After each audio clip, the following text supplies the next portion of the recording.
Yo, what's up, Vlad? Coming in with all the emotes on kick. Let's go, let's go, let's go.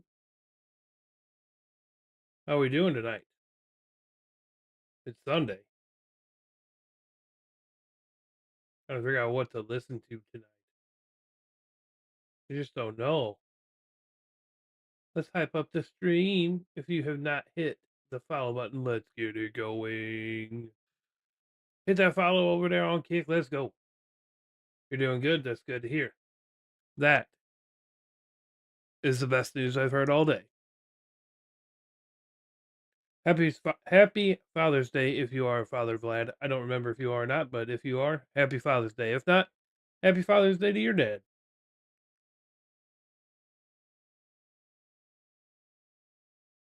What am I gonna put on today?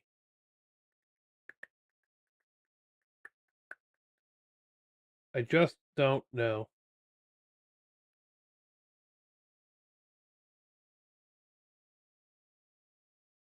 I appreciate that.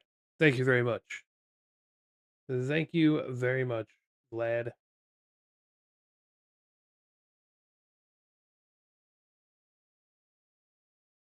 I don't know what to put on, chat.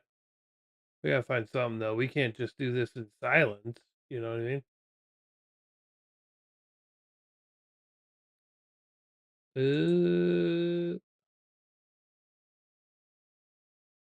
There we go.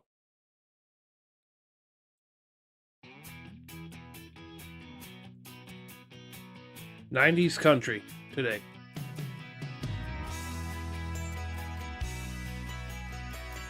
All right, I think from yesterday we got a contract or two to finish up here. Absolutely, Vlad. Absolutely. Oh. It would help if I put myself on the game. Duh. Stupid. Alright, we got... I can't remember which ones, where these are going to.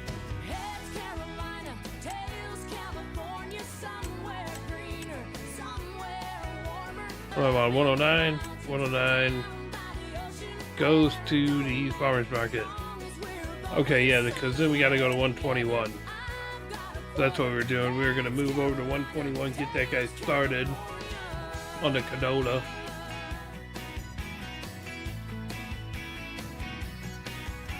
Alright. Believe it or not, this is like the sunset thing for this map.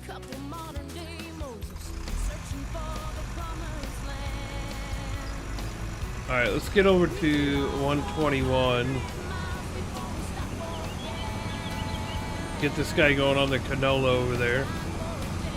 This is just kind of a continuation of our yesterday morning stream.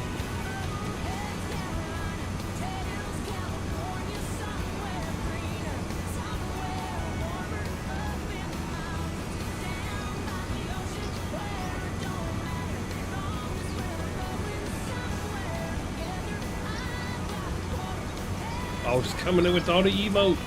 Let's go. Let's go, let's go.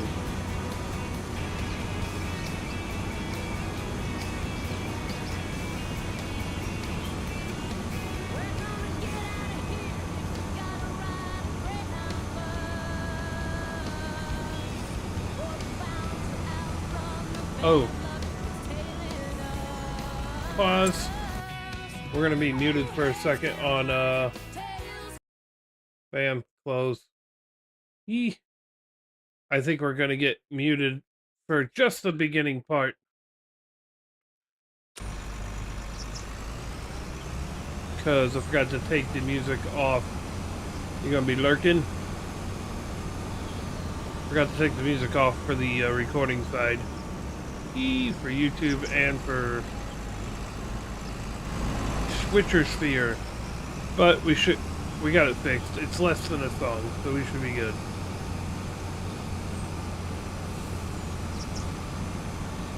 We should be good.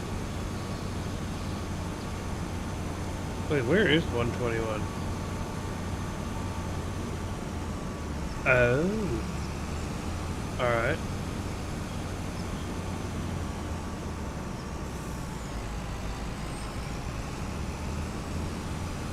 121 is this away. Oh, Shaniqua Twain.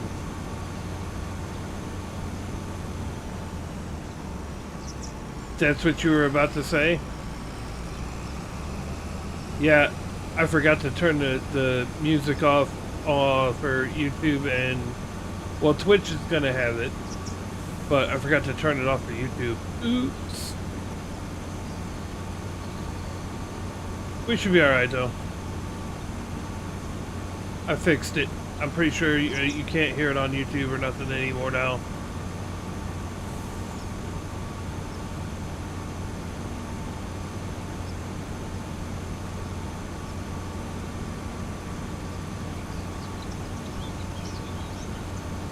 No speed limit.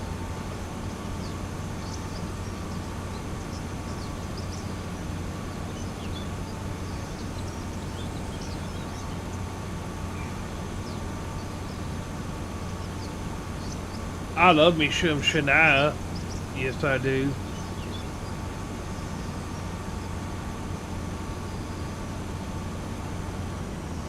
Yep, we're going to be harvesting this so we can get this contract done in the dark.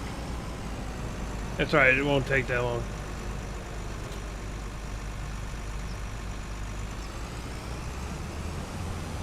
Hear that? We're number 1.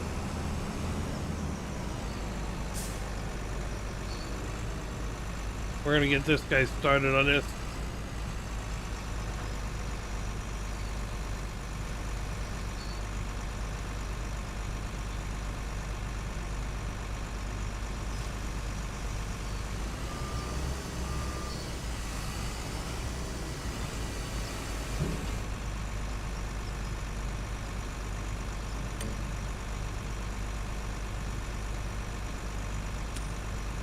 Wait, what you talking about? You can't find it.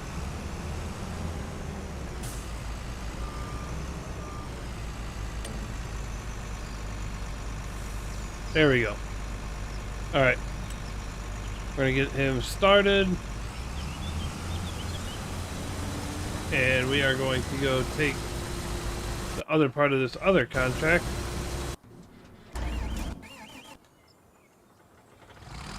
And go sail it.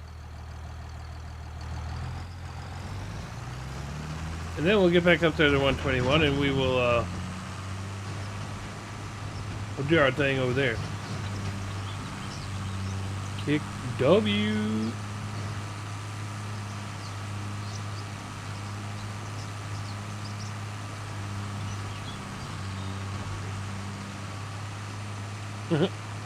Appreciate all the emotes there, lad.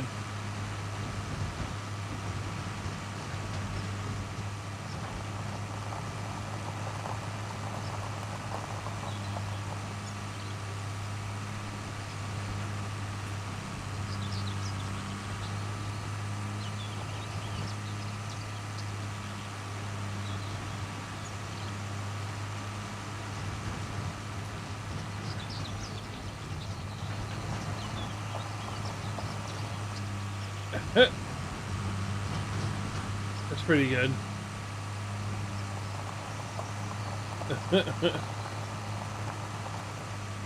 That's pretty funny.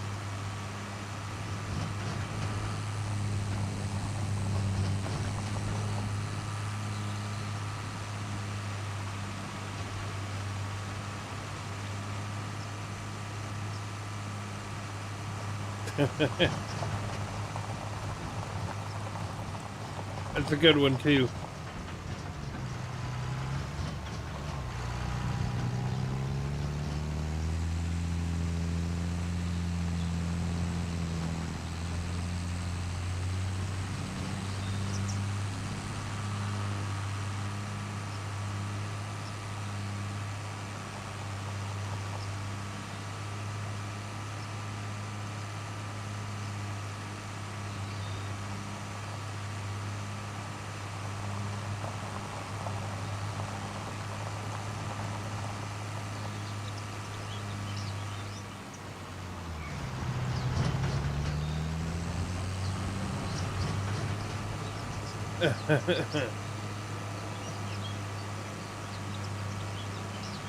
Yeah, it's getting into it here.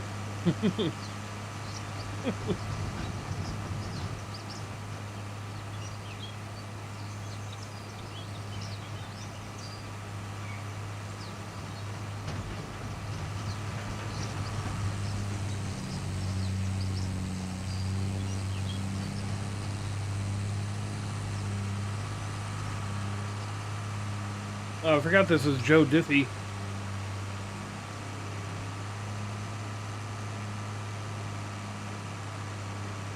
He says, I met all my wives in traffic jams. Pretty good.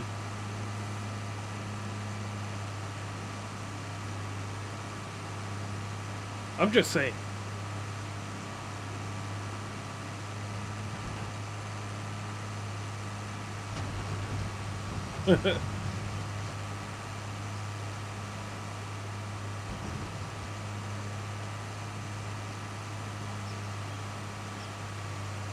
Trade for Coupe de Ville.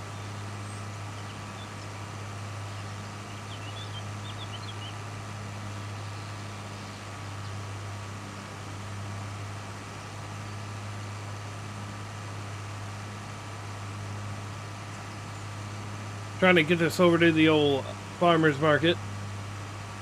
The canola goes to a different spot, but this goes to the farmer's market.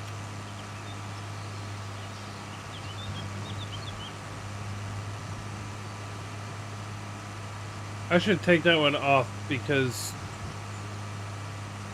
well, I don't know. I might play Warzone again sometime.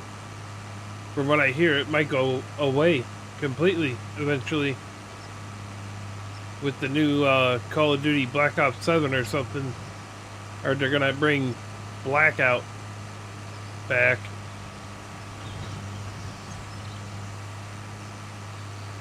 But we'll see what happens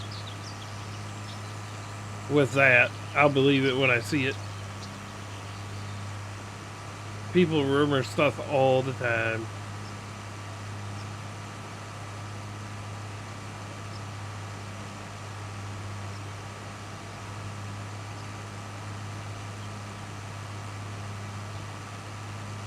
I think the farmer's market is to the right up here.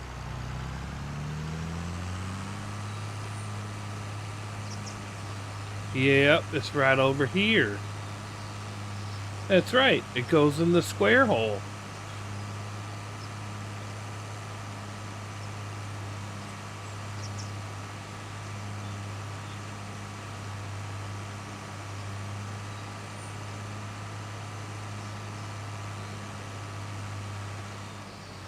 Mark Chestnut, huh?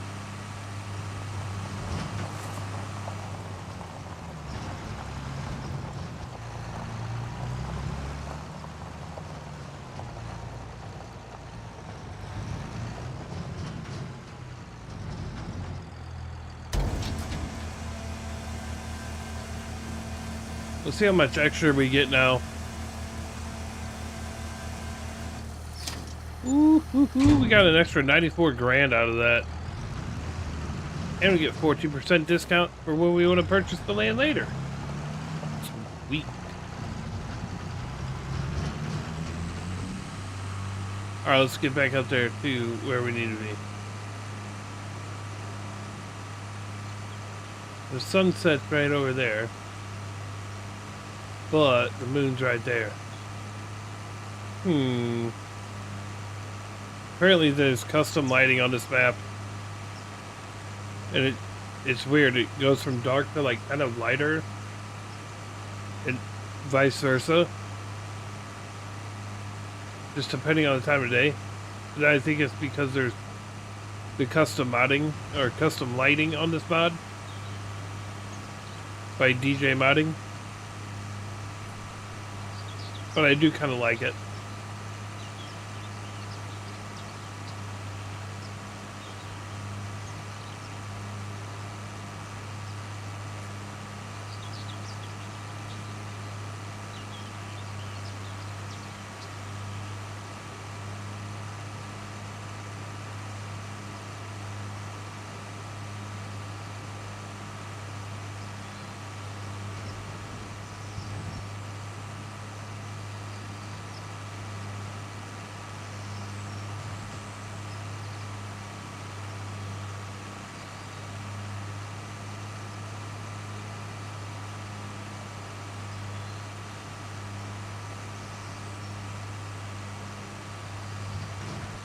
stupid Bubba shooting the jukebox and stuff, jacking up the jukebox for everybody else.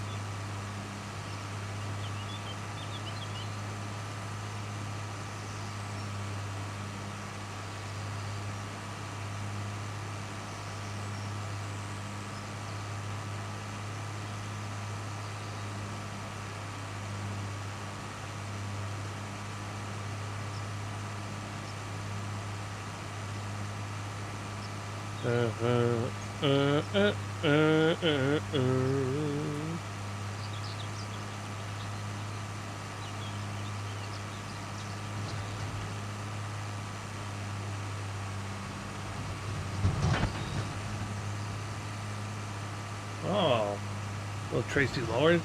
All right. All right.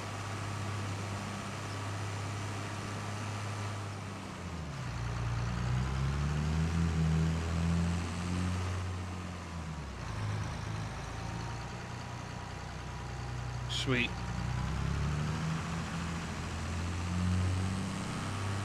The cruise control is set still. When we get back up here.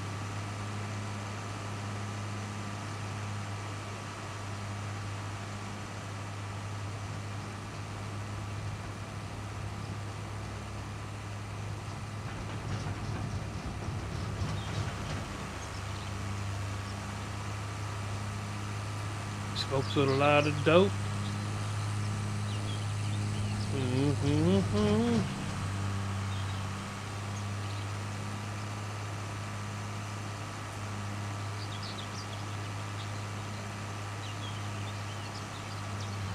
Time marches on.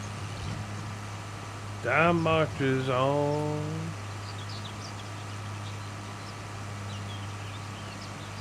North moves south. Far north out.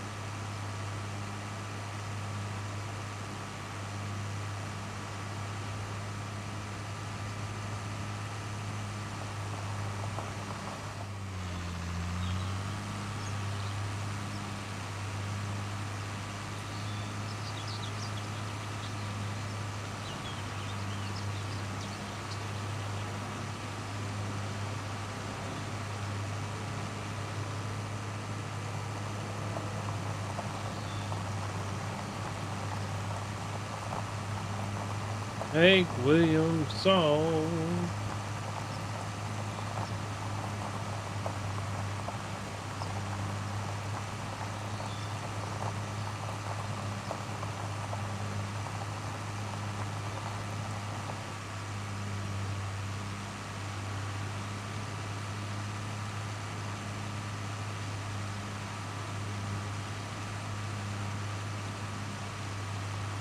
I appreciate all the emotes, lad, on Kick.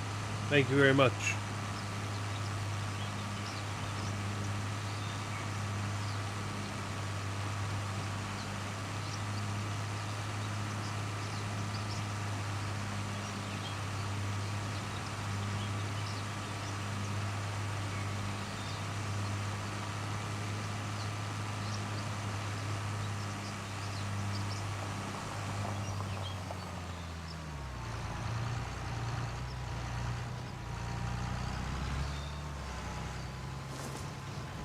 Well, we'll just hang out right here. Wait for him to come on back down. All right.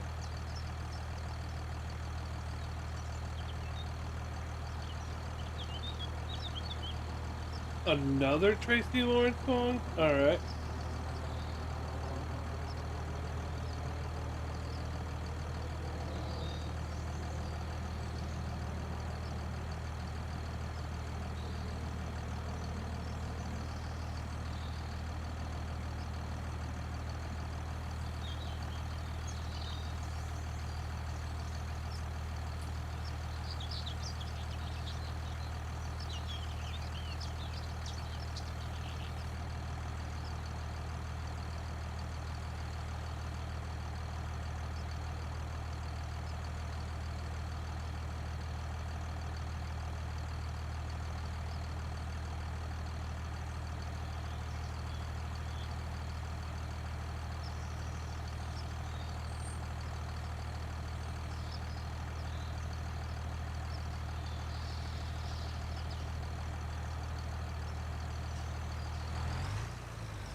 Hex, yeah.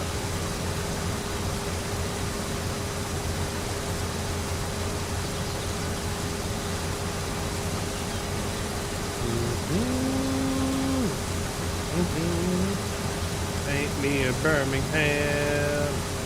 Make it look just the way I planned.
Yo, what up, Dirty?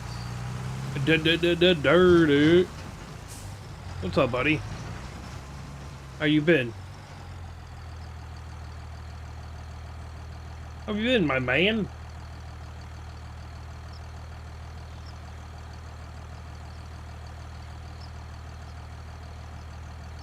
This thing needs more juice. I seen you were playing American Truck Sim the other day.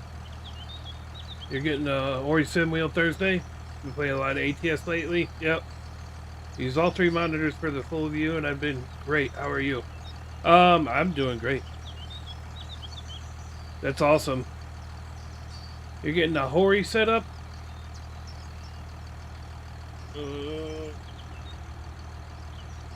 Yeah, I might be getting on Farm Sim here soon. Yeah. Yeah. Never thought I'd ever see you playing a truck sim game. For real. I know you talked about it before, but I never really thought I'd ever see you playing it. $600 ain't too bad. I just hope it's not a piece of junk. You know what I mean? Well, I work for 2 companies now and gotta learn shit for your CDL. Oh, really? Reviews are great on it? Oh, good. I mean, I got a Moza set up. Moza and Thrustmaster.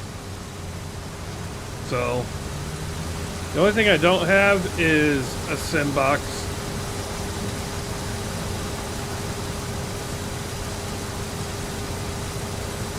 Oh, for a tow company. It ain't that bad. What kind of transition you got in the tow truck? Or are you driving a big one? You're gonna eventually get the dash panel too. That has the air brake controller and all that. Yeah. I know what you're talking about. Yeah, it's I think it's called a sim panel or something like that. There's different places that make them too. Oh yeah, by the way, happy Father's Day, Dirty. You're running the small truck like that right now, but the big truck is a 89 Freightliner. Nice. With a Eaton Fuller 18-speed. Yeah, have fun. Yeah, that honestly, you know, playing ATS will help you learn sort of the mechanics. I appreciate that. It'll sort of help you with the mechanics of, you know, especially if you get an actual. Yeah, I know you understand how it works, but I'm saying you'll be able to get, you'll understand the mechanics and like There are things like that. If you set it up right and you get the actual 18 speed, you can get an actual even fuller adapter. So, what up, Slammed? Coming in over there on Twitch. The shifter that comes with it works for 18 speed. Yeah. Well, make sure whatever truck you use in game is an actual Eaton Fuller like 18 speed, and you should be able to have like your splitter and everything like that. Yeah. Yep. There's actually, I know a few people that have started on a game and then ended up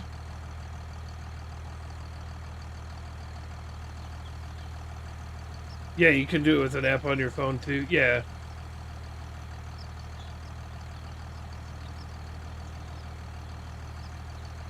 Yeah, I know they do. Yep. Yep.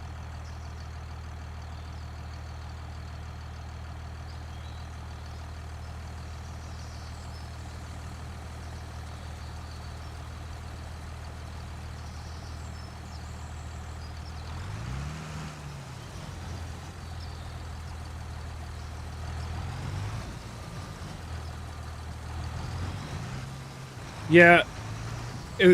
See, if I went that far with it though, Dirty, I would want to actually get like a full-on like setup and do like an actual dashboard and do something like that. But I mean, the sim panel's cool too. He said, "Oh, it's coming." I believe it. I know how you are. If you're gonna do it, you're gonna do it 100%. So that's awesome. So the 3 monitors, is it just your regular 27s, or did you get bigger ones?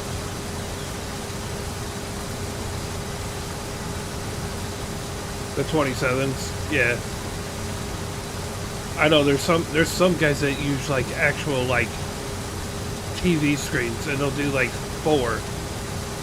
Yeah, center's cabin and mirror and out the window. Yeah.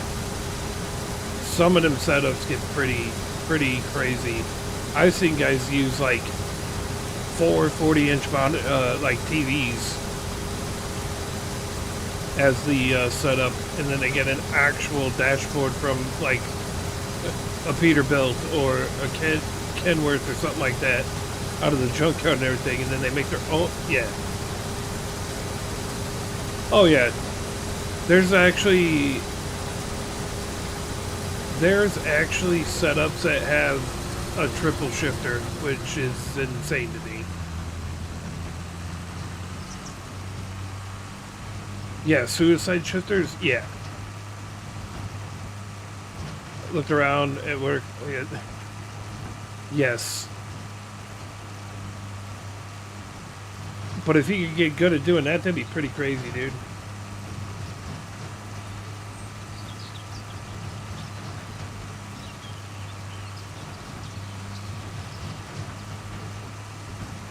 You're gonna learn it all eventually, yeah. Yeah, that's true, Slam. Yeah, once you get the pattern down, it should be good. Hey, the benefit is though, is that what you really ought to do, you want to become a partner in the tow business in the future? Oh, really? Nice. What you should do, which I think you can do on the game. Nice. That would have been pretty cool. What you should do, and I know there's a way to do it on ATS, is set it to where you can float your gears, because that's going to be more realistic to what you would do in real life. And you can float your gears and everything instead of having to actually clutch everything. That would be more realistic. There should be a way. I don't remember how to do it, but there should be a way that you can turn it on to where you can float your gears.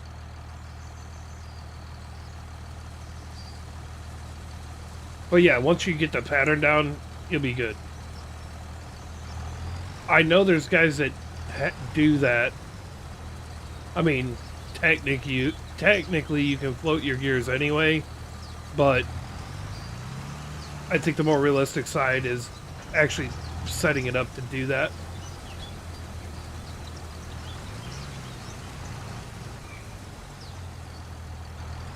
You bought it without seeing if there's a good video on YouTube on how to do it. Yeah.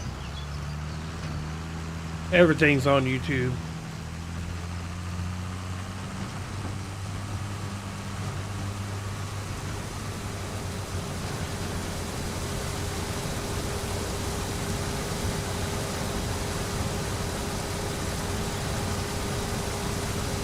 Every time I'd be super stoked to play ATS and actually enjoy it. Yeah.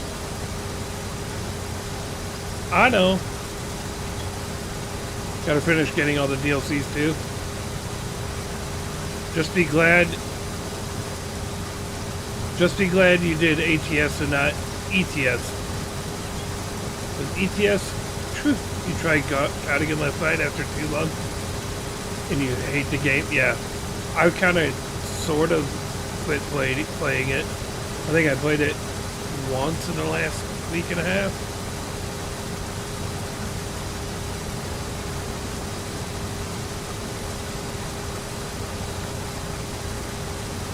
Well, from what I hear, you're only back on COD because of Verdansk, yeah. Well, the sim wheel comes with a Steam code for both of them, so you'll have an extra game of ATS to give to someone. There you go, giveaway.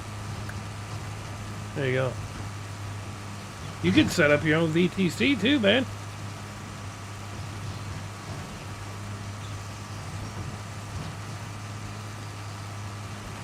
You really could if you really get into it. That'd be pretty cool. What do I mean? A virtual trucking company? I'm telling you, look into it. It's pretty badass. You want to get a custom truck and trailer made too? Yeah, talk to my boy Slammed here. He knows folks that can get that done. I think he can actually do the skins himself. I think, if I'm not mistaken. If I'm mistaken, let me know.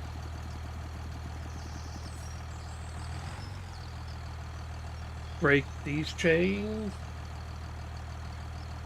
I'm gonna be somebody someday.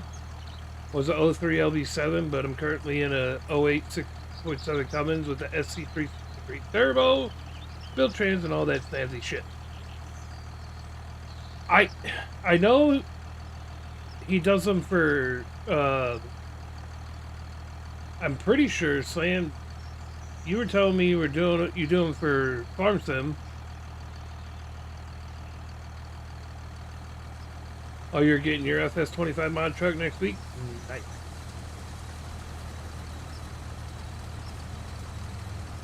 Oh, you're okay. That's right. You do a lot of stuff on Farm Sim, but yeah.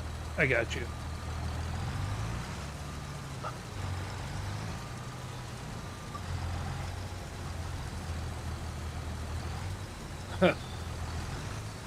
Oh yeah, Slammed. I took some of the. There's several people that do them though. Dirty. I mean, Slam can help you out for sure, but there's a lot of people you can get into Discords and stuff like that.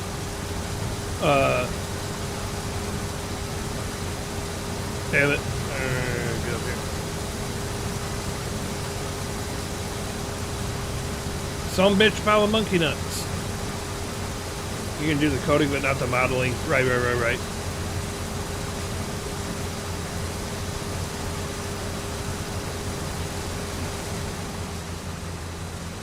Well, barely in there. I changed the capacities on a bunch of stuff there, Slammed on here. I didn't make it super unrealistic anymore.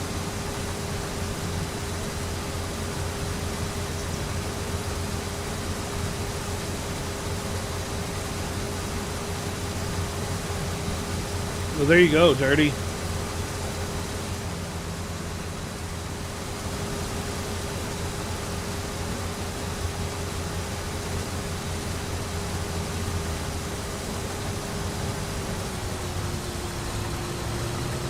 Somebody, someday. I'm working at a farmer's co-op now. Dirty. Pretty cool. I like it.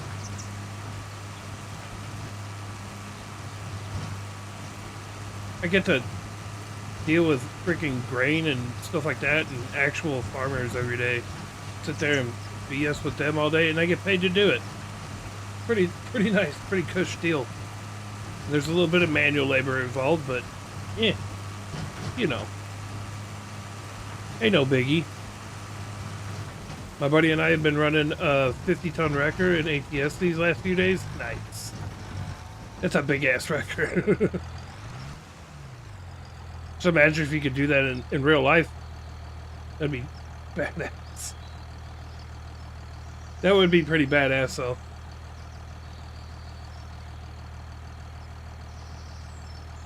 Went across the scale at 150,000 pounds? Yeah. Yeah, you know. And he got a 35-ton? Yeah.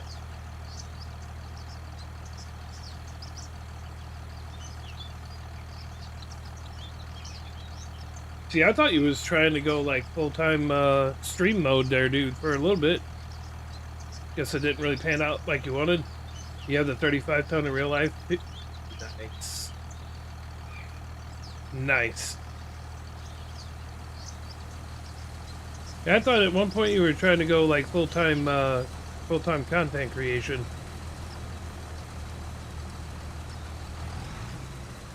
I was, but I felt fucking hard for it. Yeah. Stream wasn't cutting it. Yeah, I got you.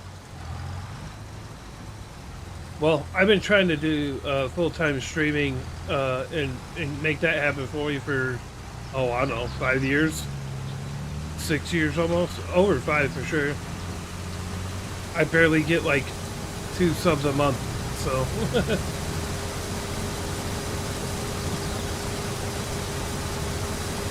Yeah. You quit Red M and 5M shit for good? Yeah, that kind of took up a lot of your time there, bro.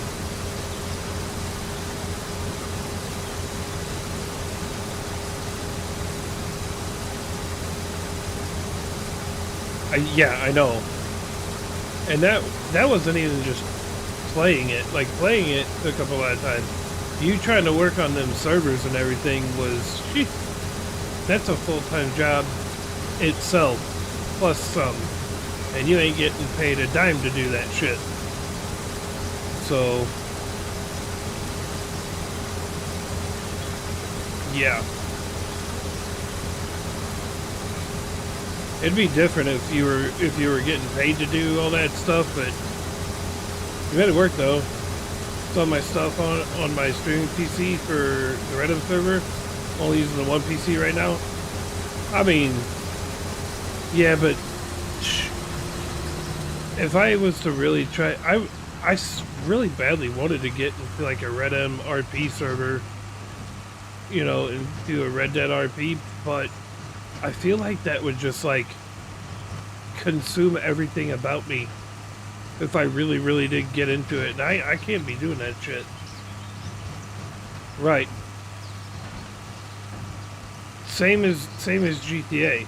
You know, if I was to really get into it and really try to be a character, something, have a persona, whatever it is, I can't afford to do that shit.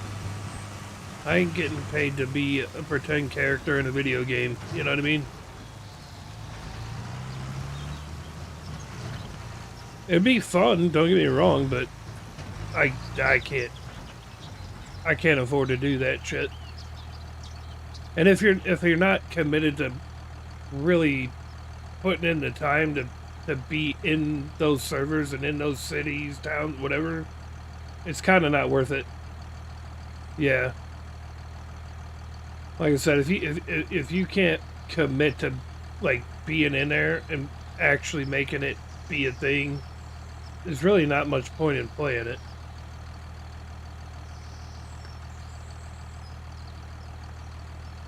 From everything I've seen from people playing, you know, you really gotta commit to it, but I don't know, it is what it is.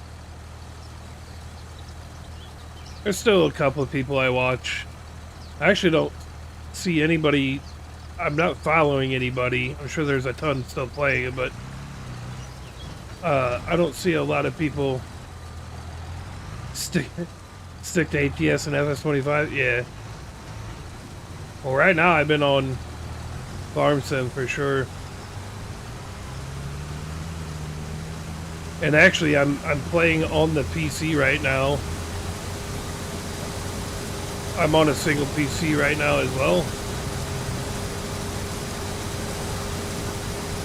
And I'm just happy I could actually stream and play from the one PC. Because it wasn't working for the longest time.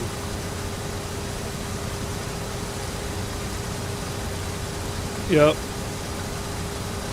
The gaming PC crashed out a while back. And then I was on console again for a while. But I was able to get it to where I could actually... Yeah. But I was able to get it back to where I can actually play Farm Sim and, like, I think American Truck Sim I could do. I could play and stream from this PC I have now.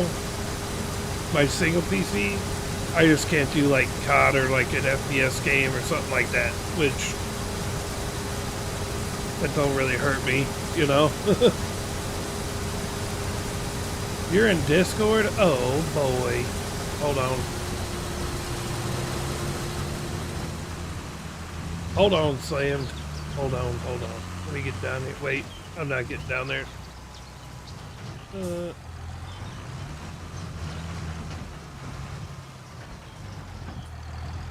Hold on. We're gonna fall down on this last pass.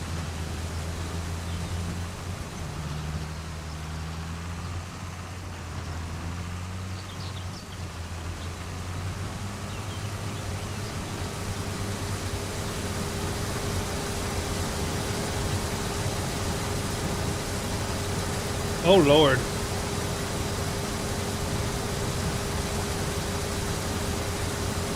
Yeah, Lady Ran. I don't know why that still says that. I took that out, so I appreciate you redeeming it, but that blurb is no longer active. So, my bad.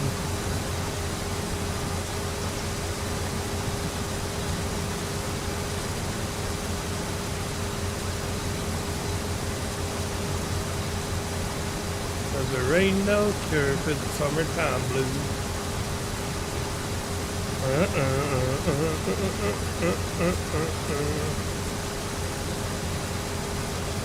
There ain't no cure for the summertime blues.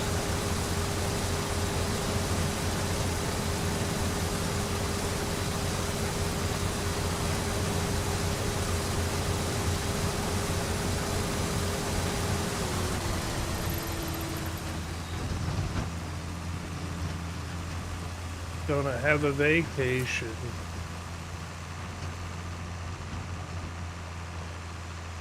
Alright. Let's see here. So that completes that. I'm gonna have to turn my music down for me now. Thanks a lot, Slammed. Jeez.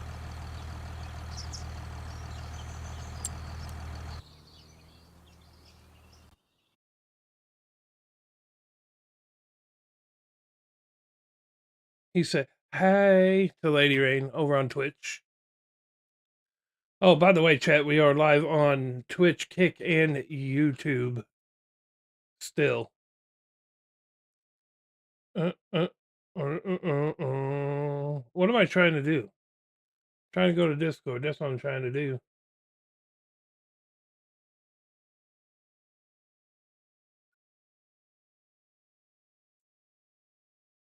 Yo. Give me a second, Bob. What up, playa? I gotta turn the music down for myself. There we go. I'm sorry, I won't be around long. Oh no, I was just messing with you. I just had to turn it down a little bit so I can actually Now hear I gotta you. turn the stream down because I sound funny. You do sound funny.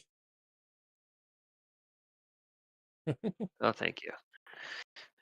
I know I do on mic. Um, no, my buddy does the God, dude, I changed my fucking audio stuff, so now I can hear myself even when I got you down on one. Sucker. Uh, I've got the Razer headset, Yeah. and I borrowed her headset last night. Mm-hmm. Mine is like the $40 Walmart special. Hers is the Barracuda Pro, like $200 headset. Right. Right. Um, Right. and I played DayZ with hers, and it's got the THX spatial audio built into Right. it, and holy fuck, Uh, like the sound is just insane. Like yes. I shot the 308 rifle in DayZ Right. last night with her headset, and it sounded like I was standing in the woods shooting a 308 fucking rifle. Hell yeah.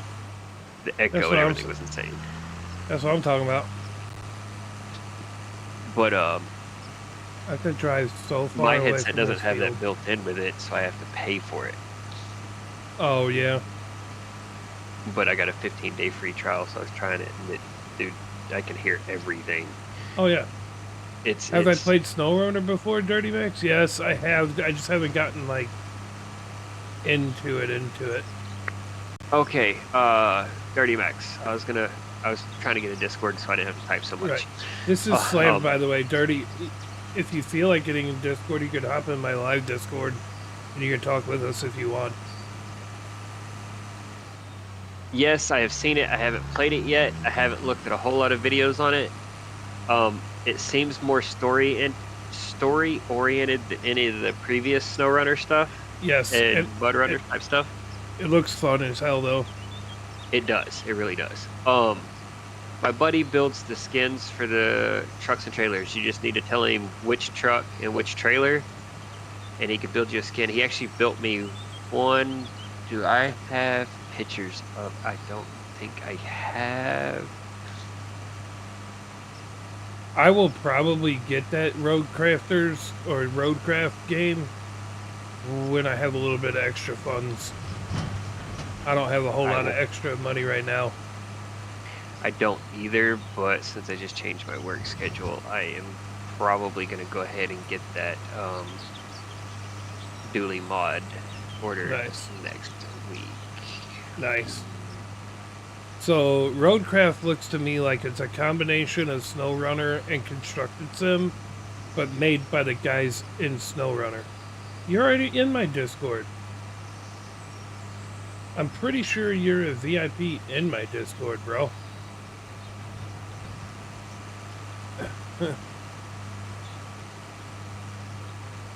I'm fairly, so it's not made by the creators of SnowRunner. It's made by the dev company that took over MudRunner to make SnowRunner. Got you.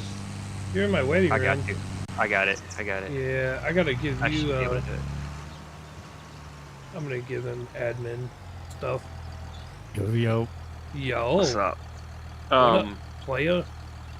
What up? I was gonna see if I could find the mod that he made for my truck. Oh. This is way easier than typing in a chat, right? Oh, absolutely. So Slam, I took some of the unrealistic capacities and shit down a tad on here. Dirty, there was one map we were playing. I had such a unrealistic capacity trailer that that Slam was doing, like, he was harvesting all the lavender on this map. He did every field without even having to, like, dump the trailer one time. Like 9 or 10 fields worth of crap in one little bitty trailer. I was like, maybe that's too far-fetched.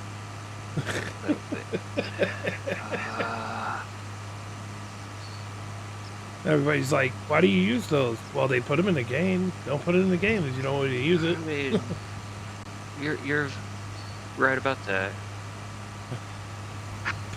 But yeah, it was way too far fetched. I can't find the picture of it right now.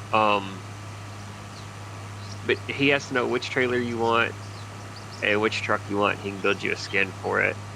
It's not modifying the truck anyway. It's just a paint skin for it. Right. Right. But he kind of does it just for fun. He built mine. I like the old long nose square trucks. So Yeah, mine's a I've been 379. using, yeah, I was gonna say I've been using long nose Pete. Yeah, mine's a 379, and I've got an enclosed trailer, which it'll work on a reefer or dry van. Nice. But it's all white. And you remember the old paper Dixie cups, or Yeah. the old 90s graphics with the teal and the pink like swish marks? Yes. The truck and trailer match, and if you were to touch the trailer to the back of the cab, the lines actually continue like they're supposed to. That's Oh, awesome. shit. So I don't know where I'm And- going. I'm going he the wrong way. puts a lot of time into it. He puts DOT numbers and everything on the truck. He does all of it. That's awesome. That's awesome. If you want multiple trucks to do a fleet, he will go through and make, and it has to be separate mods for each truck if they Right. have different truck numbers on them. That's awesome.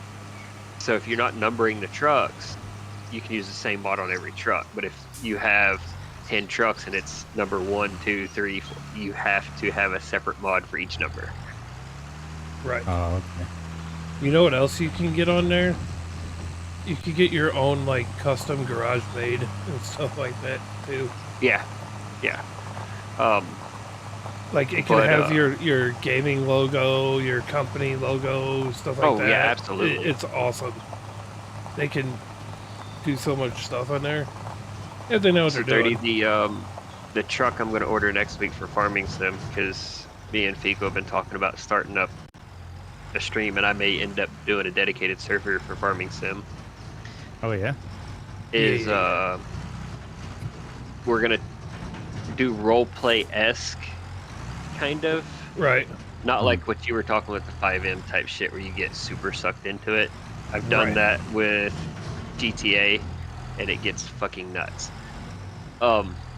Oh, he used to do 30 used to be like I can code the servers. in I, yeah. Oh, I can do all that too. Right now, I've got a standing ARC server that I do all the coding and stuff for. I've done Yeah, Red but- M, I've done 5M. You were like hardcore I've never into done 5M. 5M or any of that. Like, I've never done coding and messing with the servers on there, but I was on 5M for GTA. Yeah. But I mean, coding is coding. I've done some DayZ coding, which the only way to do DayZ mods is strictly coding. Yep. I've done that too. Not me. I'm just over it at this point. It I just consumes use- too much of my life. Right. And I it just can. use It the very mods. much can, because the problem with coding is a period, a space, a comma in the wrong spot bricks everything. Oh, yeah, the whole thing's broken. And then you have to find out where you put it wrong. Hours. Dude, yeah. I remember seeing you like just like on it, and I was like, "Damn, he's still just fucking with that shit." Yeah, I mean, like Between 8, you 10, and 12 Mike, hours. I don't know who there's- spent more time on it, you or him. Well, there's But- some of those scripts that can be thousands of lines too. And then Yep. if you mess up one comma, you have to find out of thousands of lines where it's at. Yep, forget that. Well, we did that, but we'd also alter the scripts to make them the way we want them. And Right. I also knew how to perfectly tune all the cars with weight and all that shit. Oh, well, that's just... That's I too don't want much to say for me. I don't want to, make it sound like it's simple, because it's not, because you have to know which direction to move the numbers and how far to move the numbers. But like Farming Sim or ATS, to make those kind of changes, they're the way Giants for Farming Sim runs their coding is a little bit,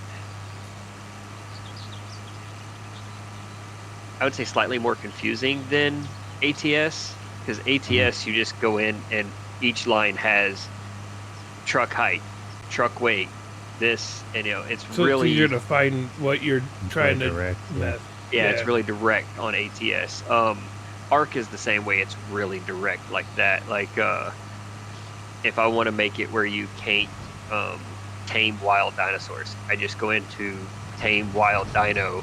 There's a line that says that, and I just put false. Mm-hmm. I mean, some coding and some scripts are way more difficult than others. Redem is even worse.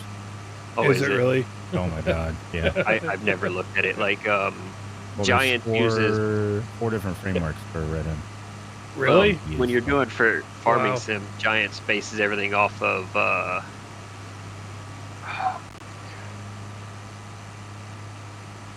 Notepad plus is the easiest way to do it for. I use Visual Giants? Studio Code.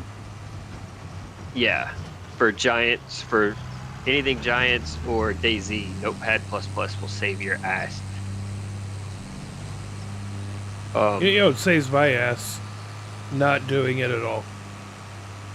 Well, and it's like, so in ATS, every time I install it, before I fire it up, I go into config files of ATS. Oh, really? Yes. And there's only one line I change, and it's actually only one number. But I like running my trucks dumped on their ass. And base game says at 30 miles an hour, the air ride comes back up. And you're like, no. No. We run them bitches on the fucking ground. Slam them. Well, I mean- spring, dog.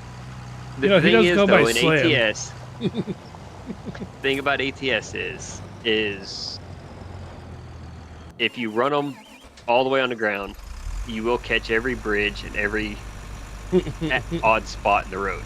Right. So you have to lay them out, and then you have to bump the air ride up just enough to make the truck look like it tried to move, Right. but it's not actually moving the truck any. All right. And then you're fine. Fancy. But if you run it all the way aired out, you'll catch a spot in the road and it'll just launch you straight in the air and fold everything all funny. It looks really cool. I think I've seen But, people do that before. They're like, yeah, we messed up that one. Yeah, I've done that more than once. My favorite thing to do when I get really bored in ATS is to find an oncoming car and try to just launch it as far as I can. I haven't done that in a while. I might need to do that. Or I'll try to get like an unrealistic, you know, like the super engine or something like that and find a nice ramp and just like launch 10,000 the whole horsepower. truck. Yes. There's one I that's run the 3,000 50,000. horsepower trucks. I Right. run the Cat, I think 3406B, the 700 horsepower one. Right. I run the 3,000 horsepower trucks with a 6-speed transmission. And the reason I ran the 6-speed is I was borrowing a wheel setup and didn't have the extra shifter and stuff to do everything. Right. So I just ran the 6-speed to make everything simple. Right. I watched a lot of reviews on this wheel I'm getting. It's supposedly like the Which best wheel is rate it? The The Hori. Hori setup. I I think haven't it's ever heard of it. it's a newer one. There was an older one that So was the kind of LG garbage. So the LG 928 or 92, one of them is newer than the other, and I can't ever keep track of which one's the newer one. The newer one already has, or for the price, it has a very basic force feedback, and it's actually pretty decent. This one has dual motor in the wheel. Yeah. You can adjust the shifter stiffness. It has a splitter. Right. You can go up to 18 speed. Has your fucking right here window buttons. Oh yeah. I know which one you're talking about. Yeah, this one right here. I just ended up getting like a direct Oh. drive. Okay, that one's got all the built-in stuff that you would use for farming sim and everything. Oh yeah. Yep. So That's cool. I My went problem with the with that is Moses setup. is So simply the fact that I wouldn't only use it for those games. Well, yeah, Right. it's compatible with a lot of shit. Oh yeah, it is. I know which one you're talking Right, about. but I that can you're buy the getting. LG for $250 on sale. Yeah, Wheel, pedals, shifter, and everything. I can add on a truck style shifter for another right, $50 right. and do all the same things that you're gonna do with that for a lot less money. I'm gonna spend just as much by the time I'm said and done, because probably more, because mine's a Moza setup. So Honestly, if I had the money, and for right now my brain is not functioning to think of what the name of the wheel is. All said and Fanatec. done, it's like 12 or yes.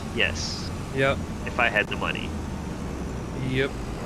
That's like the big one. absolutely. Although Moza's not bad. With you could get a better setup with Moza than Fanatec if you went a certain route with it. Fanatec's huge for like if you're doing a lot of the racing, then Fanatec's the way to go. Yeah, I'm not doing any of the racing. It's literally But gonna be ATS only. But if you're doing ATS Well, and see, stuff like here's my that, thing about the Fanatec, and the biggest reason why I would want it isn't the wheel as much as the pedals. oh yeah, Being able to adjust the brake and clutch feel. you can do that with the Moza and spend like a fraction of what you would spend for the Fanatec. I think you can do it this one too because it has an app that controls all of that. Right. But you can physically put like stops and stuff like that to actually adjust Well, like it's the the real spring pedal and feels. everything. Yeah. They got stiffer springs and stuff in it. And Yep. if you're on an app to be able to adjust that stuff and it's actually adjusting it, That's awesome. like though. legit adjusting it, that means it's all magnetic pedals, Right. which that's a whole different feel and a switch setup in those pedals over even what Fanatec is. I mean, if you wanted to get super in depth, you could go spend like $3,000 for a sim setup, like an actual simulator setup, and Oh, I it would- would feel like you're If sitting I in had the the- car. If I had the space for it, oh, absolutely. The one that shakes the seat and everything. Yeah, that would be sickening. There's actually one you can get off Amazon that's a lot cheaper than that. Yeah. And it's got iffy reviews on whether it's good or not, Yeah. but all of Alright. the reviews that point to it being worth the money, not good or bad, just worth the money, Mm-hmm. say if you spend a lot of time setting up their app Right. or find another app that can control it, that has better controls over it, Mm-hmm. the setup works great. It's getting it to function 100% is the problem with it, and it's only like $1,200 or $1,400 or something like that for the setup. Right. This setup's fucking sick. Oh, are you looking at some of the other? Yeah. He's watching a video of it. Yeah, right here. Hold on. Right there. Just see all the different steering wheels and shit he's got. There's so many setups, dude. That the Moza one, they actually have an ATS wheel you can get. You get your Uh-huh. you get your quick connect and all that stuff. Like it's worth it. Now mine's kind of a little bit of a hodgepodge so far, but you can even go as far as to get like a stock for like that's got like your turn Oh, signals Mozo's a and all that. Fanatec knockoff. Moza, it ain't no knockoff. It used to be. I used to think they were a knockoff, but they're actually legit. I did some Well, research no. on it. I'm not saying that It's they're like an alternative. not saying they're bad, but if you look at the Oh, I know. R3, R5, R9, R12 setups, Yeah. it's the same shape and box of the Fanatec. No, I know. I mean, it's because it's a direct drive system. So the R3 is actually the only one that Oh, is. that's gross. The R3 is the only direct drive one that actually is compatible with and endorsed by Xbox. So like Forza and different things like that, if you're into any of those, you could go directly to an Xbox system. But you can also do PC on it. As far as I know, there might be another direct drive now, but it was the only one for the longest time. So that's kind of gross. What's gross? I'm looking at the Moza thing, and their truck kit is Yeah, only a gas and a brake pedal. there's a steering wheel too. Well, right, But no clutch pedal. exactly. You can get you have to get a clutch pedal separate. Yeah, You can add it another to it. $43 for the clutch pedal, another $150 for the shifter. Depends on where you get it from. I'm looking at their website directly. I know. I can go to Micro Center near me and get a clutch pedal for cheaper than that. I have to drive 6 to 9 hours to go to Micro Center, so kiss my ass. Well, Same. move Close closer one to a to me is Micro Georgia. Center. The closest one to me is the one that's close to him over there.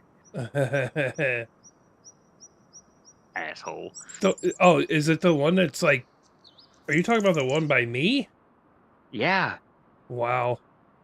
The closest one to me is the one to you by you or Dallas. Can't help you there, buddy.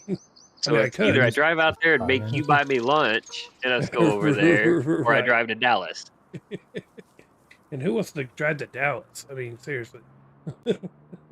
Yeah, I don't want to go to Dallas. I got family in Texas and Fort Worth, but I don't want to go to Dallas. Right. Yeah, they even have full gauge setups too. Fuck. Yes, they do. Yep. Dude, I'm telling His you, is all digital. His is all on tablets. there are people that Even this one right here? legitimately. Yeah, That's not. that's it. Yeah, but it's not a tablet, but it's a digital gauge. There are Yeah, people no, I know that that's digital. That's screens, but that's a whole bezel system. yes, there's literally people that will go find like a Peterbilt or a Kenworth dashboard from a And junkyard see, and literally here's wire the gauges beauty. for it. Like Here's the actual beauty gauges. of that is I work in a truck shop. Right. We have a wrecked truck out back.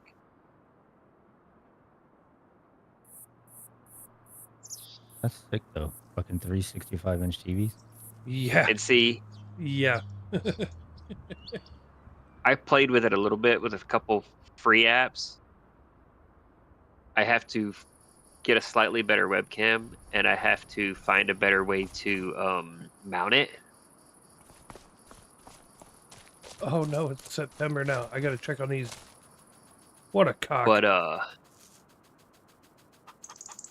They're just running around. Hey, you. if we get into ATS, Right. I'm gonna get the software to do the head follow. Ooh, So thanks. when you turn your head, it actually turns on the screen Oh automatically. yeah. Oh, the eye tracking Yeah. Right here. deal. Make sure you get the right one, because there's one that is really bad. See, Like, I it don't know if works, that's but the it's one really I tried, bad. but I tried one from a forum and I couldn't get it to work. But I think it's my cam and the angle my cam's mounted.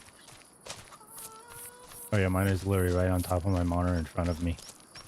Oh, Oh, mine's on your- top of my monitor, but it's off your to eye the side a tracking? little bit. Yeah, Yeah, eye tracking is pretty cool if you have a full size setup like that, because when you look to whichever direction you're looking at, Yeah, the It- camera moves. it'll move to where you're going. The only thing that sucks about that is that if for some reason you don't want to use eye tracking anymore, and then you go into your in-cab view, you can't like re-look anymore. You're Well, and stuck here's my looking thing. forward the whole Eye time. tracking, I think, is better for the single monitor Right.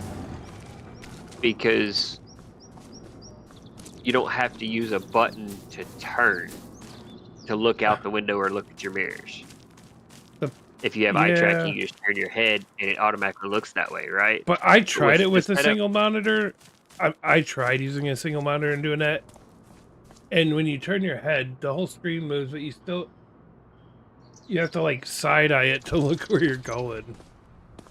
At least the way I had it, it was kind of a pain.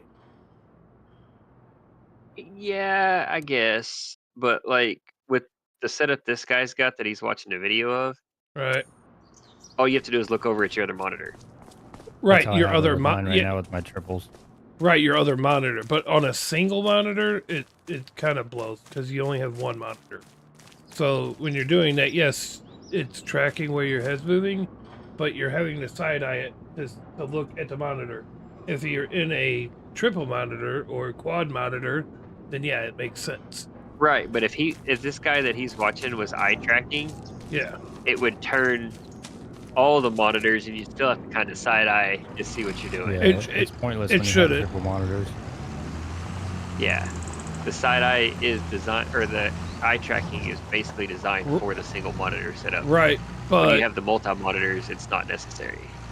no, for you yourself, you're right. It's not necessary. But for somebody watching, if the way how you're broadcasting I get what you're saying. it, For on stream, it would make Right. sense. yeah, it depending on how you have it set up. If you're setting it up to where you're having like your camera behind you, like on your shoulder, looking at your monitors, then no, it wouldn't make no sense to do eye tracking because you're not viewing it that way. But Yeah. if you're doing That's it what I I like, see what you're saying, you know what I'm but saying? you can't really make the eye tracking only show to the stream. So even if you have 3 monitors in your eye tracking, you're still looking sideways because it's going to turn all of your monitors. Yeah, that's true. Well, you know what? I'll do a single monitor and I'll put the setting on to where the screen will turn as you turn the wheel. That's what I do instead of eye tracking. I turn like the camera rotation with you turning your wheel. You know what I mean? Okay, in theory that works until you try to back up a trailer. Well, yeah, you can actually turn that off for backing up. You can turn that feature off for backing up the trailer. It can be separated. But then we go back to you have to have a button to move your head around. Nah. Just get good at the game. No, I'm kidding. Not being good at the game, it's what Use you your- have to do to back up a fucking trailer. Use your mirrors. Get a spotter. Fuck a spotter. Spotters are for rookies. Right. I've had more issues using a spotter than I have just fucking Yeah. doing it. Yeah, because the spotter only looks at one side of your vehicle. They don't ever pay attention to the other side. Well, right, because they're a shit spotter. Or like I Yeah, had, that's the or point. like I've literally had a spotter looking at the same thing that I'm looking at. And I had to tell him, dude, I can see what you're pointing to me. Go on the other side of the vehicle where I can't see. That's what I need you for. Of course, I was backing trucks up to trailers When you were just a wee before tyke. I could reach the pedals. So I've been driving since I was 3. Power wheels don't count. I'm I just saying. shifted a Saturn in 95 and from the passenger seat. Nice. you were 3 years 3 and 95. Hell yeah. Kiss my ass. He's just a youngin'. Ain't that You- young. You just a youngin'. Wee. Oh man. You know what the best part So- about me working where I'm working now? You're Dirty? 32. I'll be 33 in November. I So got you by 6 years. so my boss is 22 years old. I've been Mine- there before. I was 19 running 160 people as a Mine's supervisor. 24, Yo, the herd. and he's co-owner of the company. What's up, buddy? His dad owns the company. Right. You know what's really cool though about working at a co-op like I am though is that even though my boss is half of my age, you wouldn't even know it by the way he works and everything like that. Probably because he It's hard to grew up find a on young one that actually works. well, it helps Oh, when no, you mine- grow up on a farm. My boss has been out in the shop and he's slung tires and mounted tires and done brakes on these trucks and trailers and shit. I don't know what I'm doing right now. I'm just Yeah, I've been like turning wrenches for 20 years. I've been. That's cute. I rebuilt my first engine for a customer when you were fucking 3. Oh yeah, well my dick's bigger. No, You want to find out? yeah, that's I don't think you can handle it. That's I cool don't. for you. I don't rebuild engines. I do everything else. I don't. And you're not a I don't. mechanic. He is a mechanic. He There's fixes an the engine shit. builder and there's a mechanic. They're two different things. True that, Holmes. Burn. No, I'm just I guess. kidding. That's why they're called engine builders and mechanics. I'm I I'm guess not I do it either all. one. I will pay each one of you to do certain things. I will I pay. build transmissions. I rewire cars. I build custom frames, custom suspension setups. Sweet. I build engines. You need to tune up an oil change to do that too. Well, I could do that. I need spark plugs in my diesel. No, you don't. First off, yours doesn't even have glow plugs. A 6.7 Cummins. Dang. Does the 6.7 have glow plugs now? Or do Yeah. they still use... No, the 6.7 uses a grid heater. They don't use glow plugs, do they? Oh, that's right. I deleted that motherfucker. Ooh. I'm new to Cummins. I'm very good with Duramax and Power Stroke. Yeah, Cummins has never had glow plugs. Yeah, that's They right. use grid heaters. I deleted that motherfucker. Yeah, I don't know Yeah, what I'm because doing that's on the this one game big right thing that fails on those new 6.7s is that fucking Mhm. bolt falling off. now. Yep. Say hi in the live chat already. Hi. Hi, Mr. Hurd. He's on the he's on YouTube. I don't know who the Herd is, but I appreciate you coming through on YouTube. No, Mike. Well, what's about to be my daily as soon as I get it put together is a 93 Crew Cab Dually Chevy that is super low. I'm probably gonna have to lift the front of it back up because the springs that are in it. I The forgot to Playtoy collect all my truck money. is a Mitsubishi built Dodge with Toyota hubs and axles, and it's getting a Volvo engine with a Chevy transmission. You made me puke when I had Volvo. Why? I just threw up a It ain't little. American. It ain't for me. Ooh. So do you like You do Honda? realize where a Duramax is built, right? Yeah, I know it's an Isuzu. I know what it is. It's Isuzu. Korean. Why do you think I don't own a Duramax anymore? Right? You I- also I love the realize truck. that 90% of the parts on your Cummins there and your Dodge is made in Mexico. Ah, yes, Mexico. That's like California South. You know what's funny is the only truck in the NASCAR Truck Series 100% made in America. You know what it is? The Toyota. Yep. Did you know that at one point my buddy worked for GM and they gave him shit for driving his Honda to work? So I he drove a drove Ford when I so worked he- for the dealer. so he started driving his S10, Chevy S10. But when you get to researching it at the time, the Chevy S10 was actually made in Canada and the Honda was made in America. I drove a lowered Ford Ranger when I worked at Nissan. That's funny. I love that Honda bought Nissan.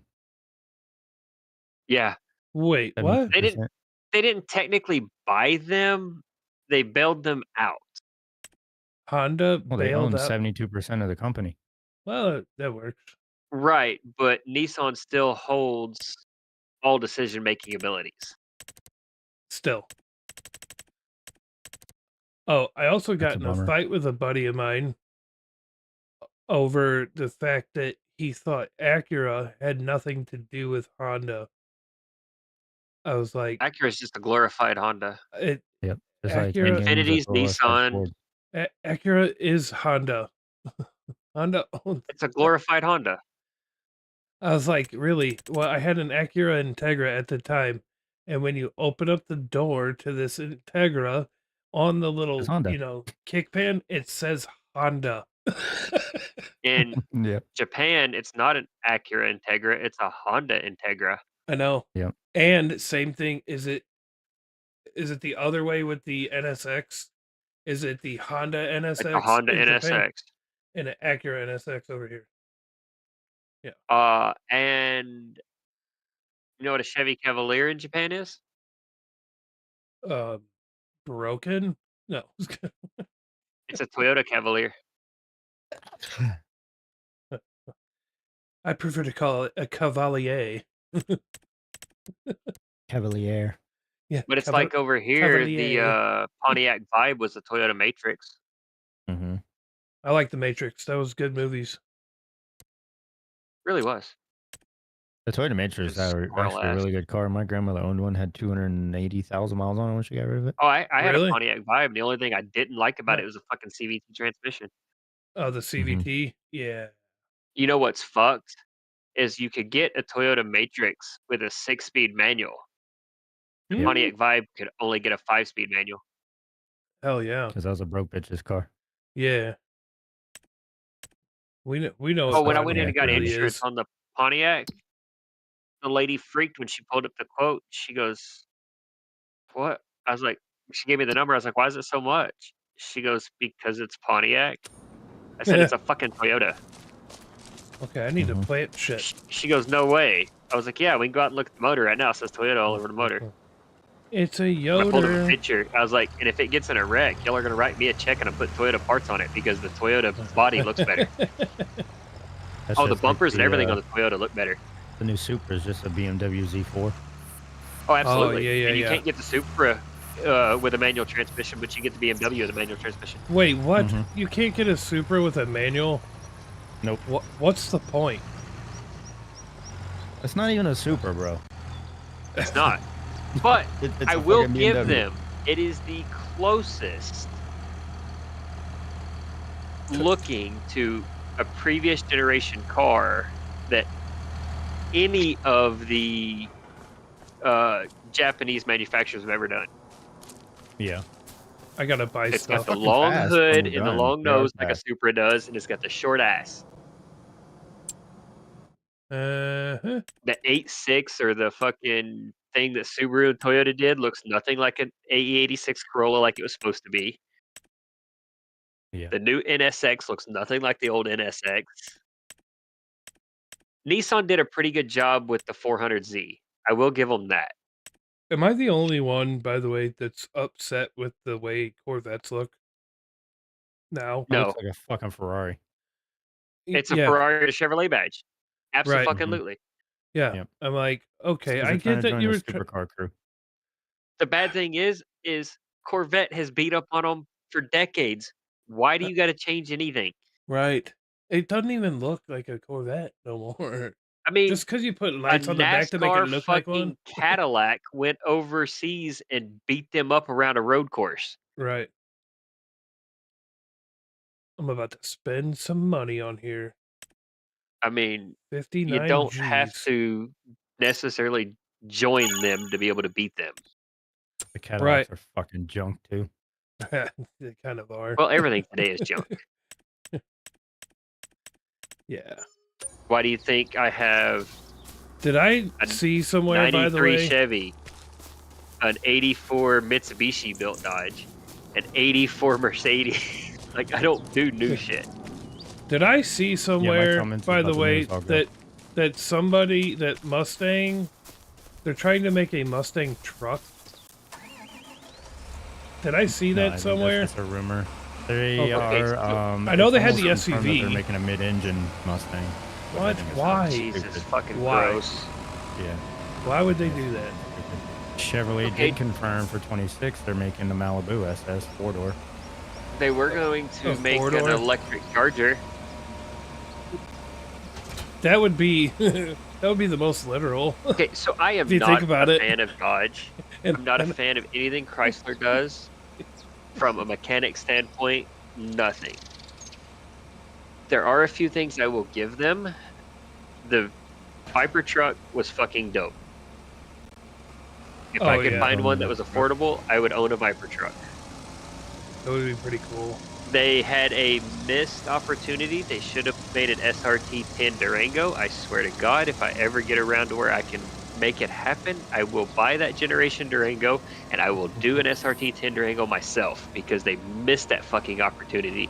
That would have been dope as fuck. Mhm. That probably, yeah, that would have been cool. The Magnum was a great idea that fell on its face. Yeah. The problem with the Magnum was that time they came out is that we're having so many issues with the Hemis that even the Hemi was junk. So, but the fact Which that they is tried to kinda bring back sad. the muscle car wagon, I'll give them props. It just fell on its face. It just sucked. I can say people doing the Magnum with the newer Charger, like I think 15 or 16 front on them, they look pretty dope. Not the newer front. I don't like the newer front, but I don't like the newer front on the Chargers, to be fair. But the generation of the Magnum used that Charger front end or the Charger after it, as long as it's the SRT Charger, that front end on the Magnum is cool as fuck. And I would do one with the 6.2, but it's 6.2 or 6.4 that Dodge did. The 4, the Hellcat's a 6.2. The 6.4 with a manual transmission and a Magnum and a Charger front end, dude, I'd drive the fucking wheels off of it. They shit the bed when they did that car. They had a great idea bringing back the muscle car wagon. They just didn't follow through well enough. The SRT8 Cherokee, cool as shit. They were behind on it because Chevy already had the SS Trailblazer. Yeah. But Which Dodge has I always kinda been a liked little that behind one. everybody else. I liked the SS Trailblazer. Those things fucking move. With a little bit of modification, those things are fucking fast. Yeah, I know. $5,000 on a blower, and they're 500 plus horsepower to the tire. And LS loves boost.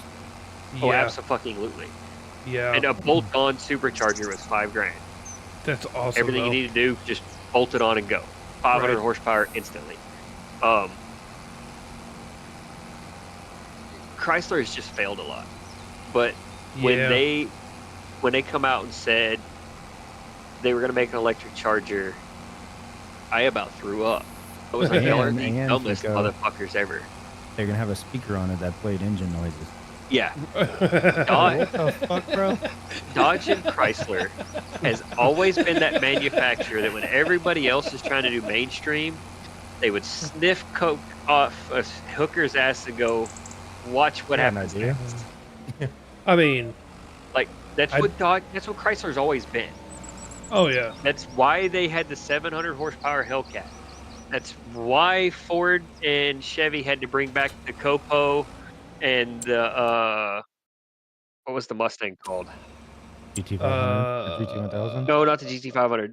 So the Copo, when Chevy brought the Copo back out, you couldn't get it with a title unless you ordered it with an engine already in it. If you ordered it as a shell, it was full caged NHRA spec 8-second car, but you could not get it with a VIN Cobra number and a Jet. title. You're thinking Cobra Jet. Yeah, Or Cobra Ford. Jet. Yeah. Yeah. That's why Chevy come back out with the Copo and Ford come back out with the Cobra Jet, because Dodge announced the Hellcat. And they're like, we got to fucking do something. Then they topped Right. it with the fucking Elephant. Yeah. Well, that's also when Chevy got with Hennessy and built the Exorcist. Exorcist, Hennessy. but it's not a production car. No. And the Elephant truly isn't a production car either. No, it's just an engine. 20 grand. Yes. I think they're all But sold out now. I think they only had like 1,000 originally. but you had the Hellcat and then you had the Demon. was it the Demon, which you could Yeah. order with the race box that had the slicks and everything in it? Yeah, I think it was the Demon. Yeah. And it the has a red full drag ECU pack that you and had to swap everything, the whole yeah. ECU out and everything. That sounds correct. Actually. Yeah. But those were production cars that you could go in and buy at a Dodge dealer. Dodge has always been, when everybody else tries to go mainstream and be the crazy, or not, I shouldn't say crazy, do the whole let's try to give everybody what they want. Dodge delivers and says, "Where's the coke and a stripper?" Right. Where? Eh, Tell So me when right they now. announced that they were going to make an electric Charger, I'm just like, y'all are fucking stupid. And they know it. That's why they didn't make it. Right. Well, that's exactly why they backed out of You, that idea. you know what though? If they would have said that and they would have had like a killer response for it, they would have made it. Oh, absolutely. You know what I And- miss? I wish they would have brought the Barracuda back like they kind of talked about. They did talk about it. Did That you would've know been that cool. C6 Corvette you could buy in a wagon, or what they called a wagon? Nico, if they brought the fucking thing, the Cuda back out, it would be just like the fucking Dart, a 4-cylinder fucking hunk of shit. Yeah, so- that's true. The Dart inherently is not a bad car. They shouldn't have named it a Dart. No, they should have called it something else. They should have. They could have got by with calling it like a Chrysler 100 or something. So the Turbo Dart is the Fiat 500 Abarth engine, Right. and it's an Or out. The 3-liter. Dart, every Dart is a Alfa Fiat? Romeo chassis. Oh And yeah. Alfa Romeo has, since day one, been a track setup, just amazing handling car since day one. I Um, guess. But to be fair, or they have. If To be you've never fair- been in an 80s Alfa Romeo, dude, you're missing out. It's like it's on a cable. It corners like it's following a fucking cable. But to be fair, if I was to go buy a brand new car tomorrow Yeah. that was going to get very little mods, that needed to be comfortable to make trips in and be dead reliable for a daily, I'm going to go buy a Toyota Corolla, A Corolla. a GR Corolla, Okay. 1.3 liter, 3-cylinder, 300 plus horsepower, proper 6-speed manual, and all-wheel drive, and a hatchback.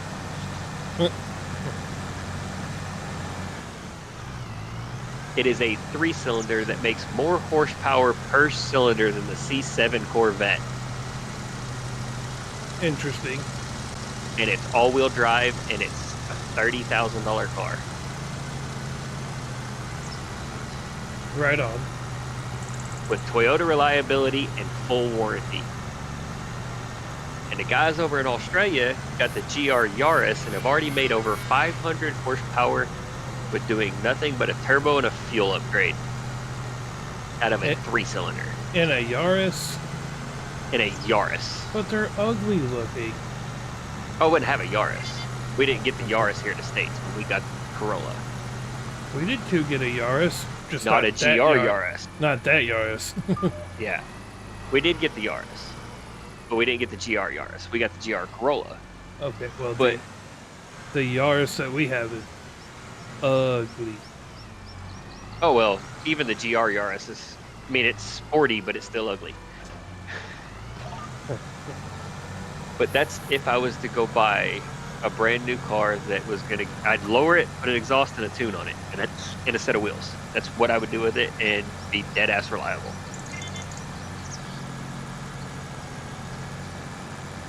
I want to get a Chevy Celebrity.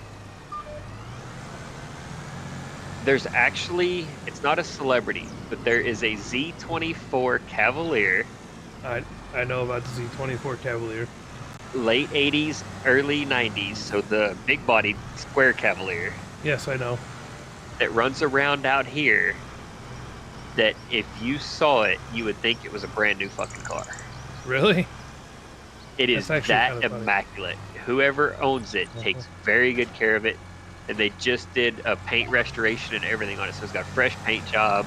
The wheels got restored. The interior looks fucking brand new. And the car runs like a top.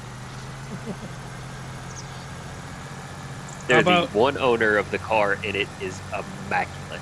How about a Dodge Daytona Saline? Did you know they made one of those? Yes. Do you know the story about why Carroll Shelby went to Dodge? I read it, but I forgot it. This is some of that useless knowledge that you need for nothing, but I know. Oh, I'm all about that kind of stuff. Carroll Shelby left Ford because of Lee Iacocca. Yeah. And it was 87 or 88 when it happened. Yeah. And it was the emissions and fuel crisis bullshit. Right. So Dodge was coming out with those Chargers, the Omnis, the Daytonas, right, and little 4-cylinder cars trying to be fuel efficient and all that stuff.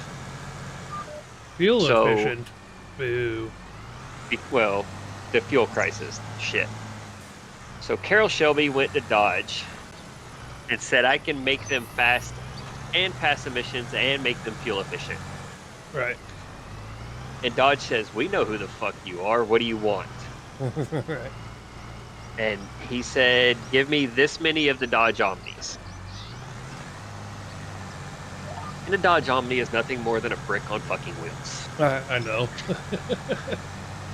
And he took it and took that many of them, did his thing with them, took them back to Dodge and said, here, now it's a Omni GLH. And he put a turbocharger on it and tuned it for the turbo.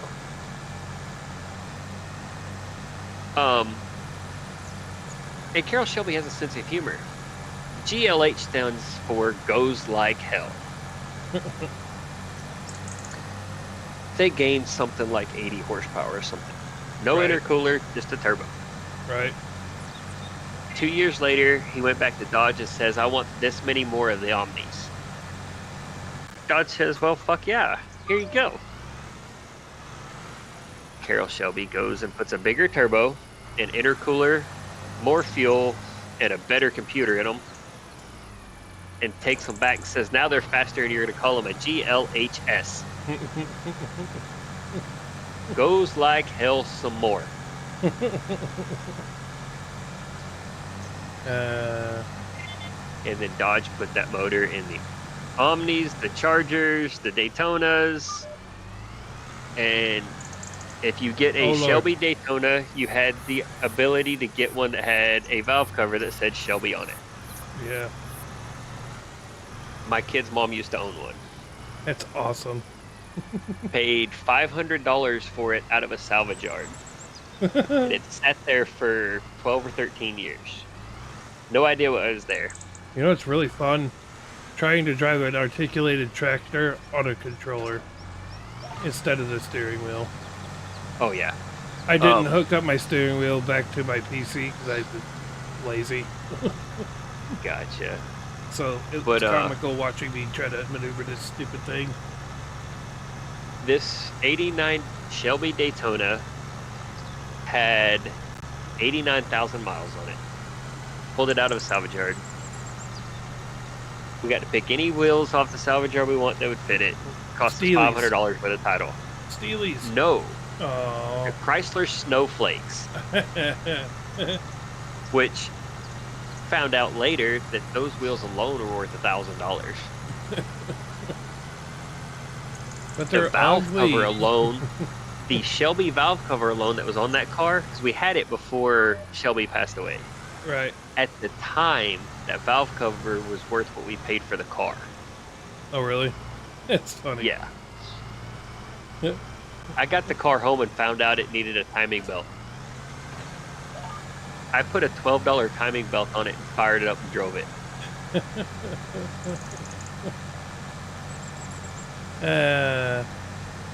That's great. Did you also know that in 89, 90, and early 91, you could buy a Chrysler Town & Country minivan with that turbo 2.5 in it and a 5-speed manual transmission. I did know that, I think. I knew about the 5-speed. Yes, you can get them with the turbo and the 5-speed. You used to be able to get vans with a 5-speed all the time. The early 90s Ford Windstar was a rear-wheel drive minivan. Yeah. That you could get with the V6, right, 3.8 in an automatic, or you could get it with the Pinto 2.3 4-cylinder and a 5-speed manual, and it was a rear-wheel drive minivan. I think you could get a manual in a Chevy van as well in the 90s. The Astro van, not that I'm aware of. Not the Astro van. I'm talking about like the full size, you know, like the A-Team van. That oh yeah, you get those in a 4-speed manual. Yeah. They also had one-wheel drive vans. I know this because I had one. It was a Dodge Vandura. Now this was before the 90s. This was like a 1977. It was a Dodge Sportsman, is what it was. GMC made a Vandura. A 1977 Dodge Sportsman,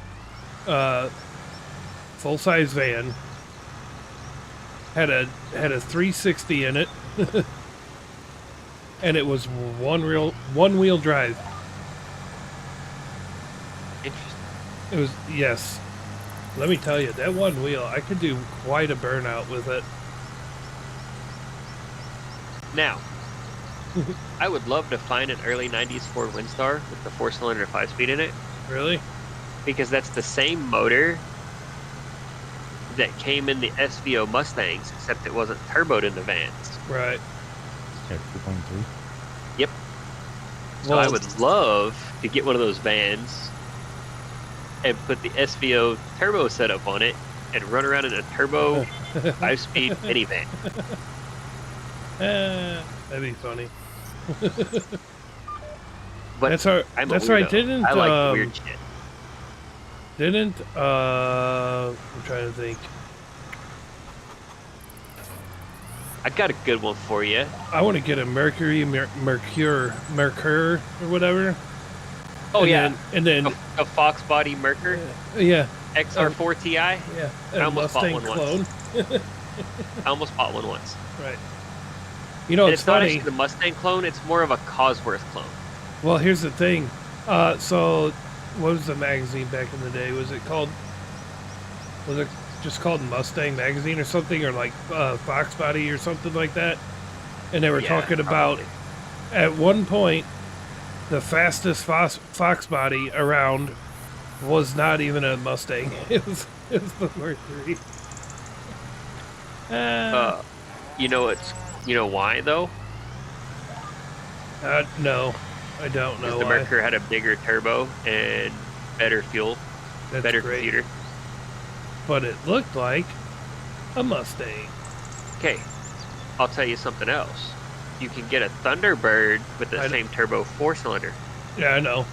I knew that. You got the turbo coupe, and then you got the super coupe that come out a couple of years later was the supercharged V6. Right. You could also get one with a 5.0 high output in it. Yes. But the SVO Mustang had a full forged bottom end, and that motor would handle 500 horsepower. Right. Where the turbo coupe was a basic stock Pinto 2.3, the same thing that come in the Rangers and everything, with the turbo slapped on it, so you couldn't turn it up or you'd fry the rods. That sounds like a good time. Do you know how much horsepower it takes to make an SVO Mustang pull the front tires? No. 250 horsepower. And a few rear suspension upgrades, and you can pull the front tires on a 4-cylinder Mustang. That's it? That's all it is? Because the front end doesn't weigh enough. And you get the right suspension upgrade in the rear, it just hooks. Right. Alfalfa. You also know that you can bolt a dual overhead cam Volvo head You said to the Volvo again. 2.3 Ford motor. Interesting. Volvo. Boo. It takes They're some only good special overseas. some special pulleys and the right timing belt to make the timing work, but it will bolt right on. Am I correct in knowing that didn't Nissan make a 6x6 like Probably. trail vehicle that they couldn't Probably. bring? They couldn't bring it to the States. It was only available overseas. But apparently this thing was like indestructible. I think it Doesn't was surprise me. Nissan. It was pretty wild looking. Did you know you could buy a turbo diesel 4-cylinder Toyota pickup? Yes. Did you know you could also get a diesel Toyota Corolla back in the day? Yes. You know you could get a 4-wheel drive Toyota Corolla Yes. wagon? Yeah. Not an all-wheel drive. It legit was the same drivetrain out of the truck. You had to reach down and shift it into 4-wheel drive. Right. I knew that. Ooh. They're kind of cool. Cultivating contract? Okay. Did you Okay. also know you could get the 22 RE in a turbo in a Toyota pickup? That'd be interesting. Factory. They're rare, Nice. but you can get them from the factory.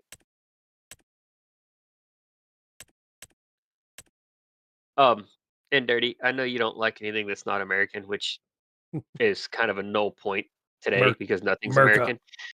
No, you know what I meant by that. Right. Yep. Merca. The Old school Volvo American. engine I will be using is an 81 2.1 non-turbo bottom end with an turbo head. 83 turbo 2.3 top end. So it is a Frankenstein high compression turbo setup that on stock turbo and stock fuel will put 300 horsepower to the tire in a 2,000-pound little pickup. Yeah. No, it's interesting. Like, it'll be cool and all that. It's not my cup of tea. And I mean, You mean to tell me a you just Volvo, don't want to be on the road is what's happening? That's the old Volvo engines just sound like a tractor. So when you're right. driving around out of boost and it sounds like a tractor, everybody's gonna look at it funny. But as soon as you come into boost and it sounds like a jet taking off with a 3-inch downpipe coming right out the fender, they all Mhm. get a little weird. Hey, weird's okay. I'm weird. My first Volvo I bought on payments for $400 not running, Nice. and the guy loaned me his car dolly to get it home. Come to find out, the crank sensor went out and he could never get it running. Well, I went and pulled the crank sensor out of a salvage yard and stuck it in my pocket and got it started the next day. But it made the day I bought it or the day I got it running, bone stock car made 8 pounds of boost with spike 10 when it shifted with the automatic. I cut the exhaust off right behind the catalytic converter. It made 10 pounds of boost, or it would hold 10 pounds of boost. I cut the catalytic converter off. I would hold 10 and spike 12 on the shift. And I could eat the tires when that grandma slush box Volvo automatic would hit second gear. I don't mean to change subject, but Pico, remember you talking about the Eaton transmission and all that with ATS? yes. I was just thinking about it. I'm reading their key mapping and all that. So when you plug it in, it goes to like what it's already programmed for, like all the buttons, the shifter, blah, blah, blah. I- But I can go in if all I'm going to use is that Eaton 18 speed, like what is in the Freightliner, to get me used to the shift pattern. I can Yeah. go in and remap it and change each Yes. shifting You- point. Yeah, you Yes. should be able to. Yeah. I can put like reverse into first. You know what I mean? Because that's Right. where reverse is in the 18 Yep. speed. Yep. Right. Instead of Yep. all the way over to the right and back, it's all the way over to the left and forward. But I believe I thought ATS was kind of partnered So a little bit with Eaton Fuller, and they do they have an might have one Eaton already option. pre in there, Yeah, they have a pre-made Eaton option. right? Like actual Oh, as far Eaton as what, like transmission shift lamp. pattern? Yeah. Yeah, Yep. Oh, okay. I didn't know that. yeah. Hmm. When you go into the actual settings menu, when you're because so when you plug in all your steering wheel and everything, it's going to try to do the auto go through setup Mhm. procedure. And it has a button that says Eaton Yeah. somewhere in that setting, so it Yeah. In automatically knows ATS? what the Eaton shift pattern is. You're talking about an ATS or in my Yes, steering wheel ATS, software? ATS. Okay. An ATS. Like so, if I still had my LG steering wheel set up with shifter and Mhm. everything, as soon as I load up ATS, it's going to go, "Hey, we see that you've got this steering wheel. Do you want to go through their automated setup procedure that ATS has built into the game?" Right. Oh, okay. Okay. And it's got an Eaton Fuller option. Yeah. I was gonna say I thought it Um, did. I couldn't one of the remember updates 100% that though. ATS did when we were playing all the time, um, made that broke that 6-speed transmission I was using. So I actually went in like you're talking about and setting up the custom shift points. Yeah, So remap them. like and remapped them. So first on the shifter was like second in game. So when I went to second, it would go like 3 high. So when I went up to fourth with the or to third with the thing, it was like 5 low. So Mhm. I was making single shifts on the 6-speed LG shifter, but it was skipping gears on the truck. 'Cause I believe the Eaton is the same as a normal transmission, 1, 2, 3, 4, and then over to the right and down into technically 6th would be 5th, up is 6th, then you split and start all over. I think that's how the 18 speed works. I Right, but think I you you're don't always right. actually shift that way. Um, so most of the time, guys are either going to take off in 1 high or 2 low, Yeah. yeah. and then they'll skip to like 4 low, or depending on the power their truck makes, how heavy they're loaded, and what traffic's doing. But they don't use but maybe 6 total, 8 total gears.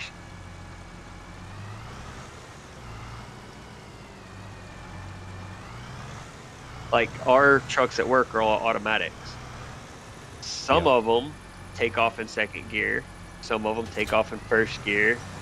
I think it has a lot to do with the computer that controls the transmission learning how much throttle each individual driver gives it. Yeah. Yeah. Um, but like the truck I was in today, there was quite a bit of water on the gravel lot, and I was in a bit of a hurry because I had a bunch of shit to get done. Took off in first gear, and then it jumps to fourth gear, and I didn't let off of it when it did, so it tried to break tires when it hit fourth gear. But Automatic. some, oh, trust me, I know. Um, but some of our trucks will take off in second, and they'll skip all the way to fifth. Of course, you're talking bobtail in a parking lot, depending on how much throttle you give it, whatever. But some of them will go 2, 3, 4, 5. It just depends. But you can tell which one of our drivers are heavy footed and which ones aren't.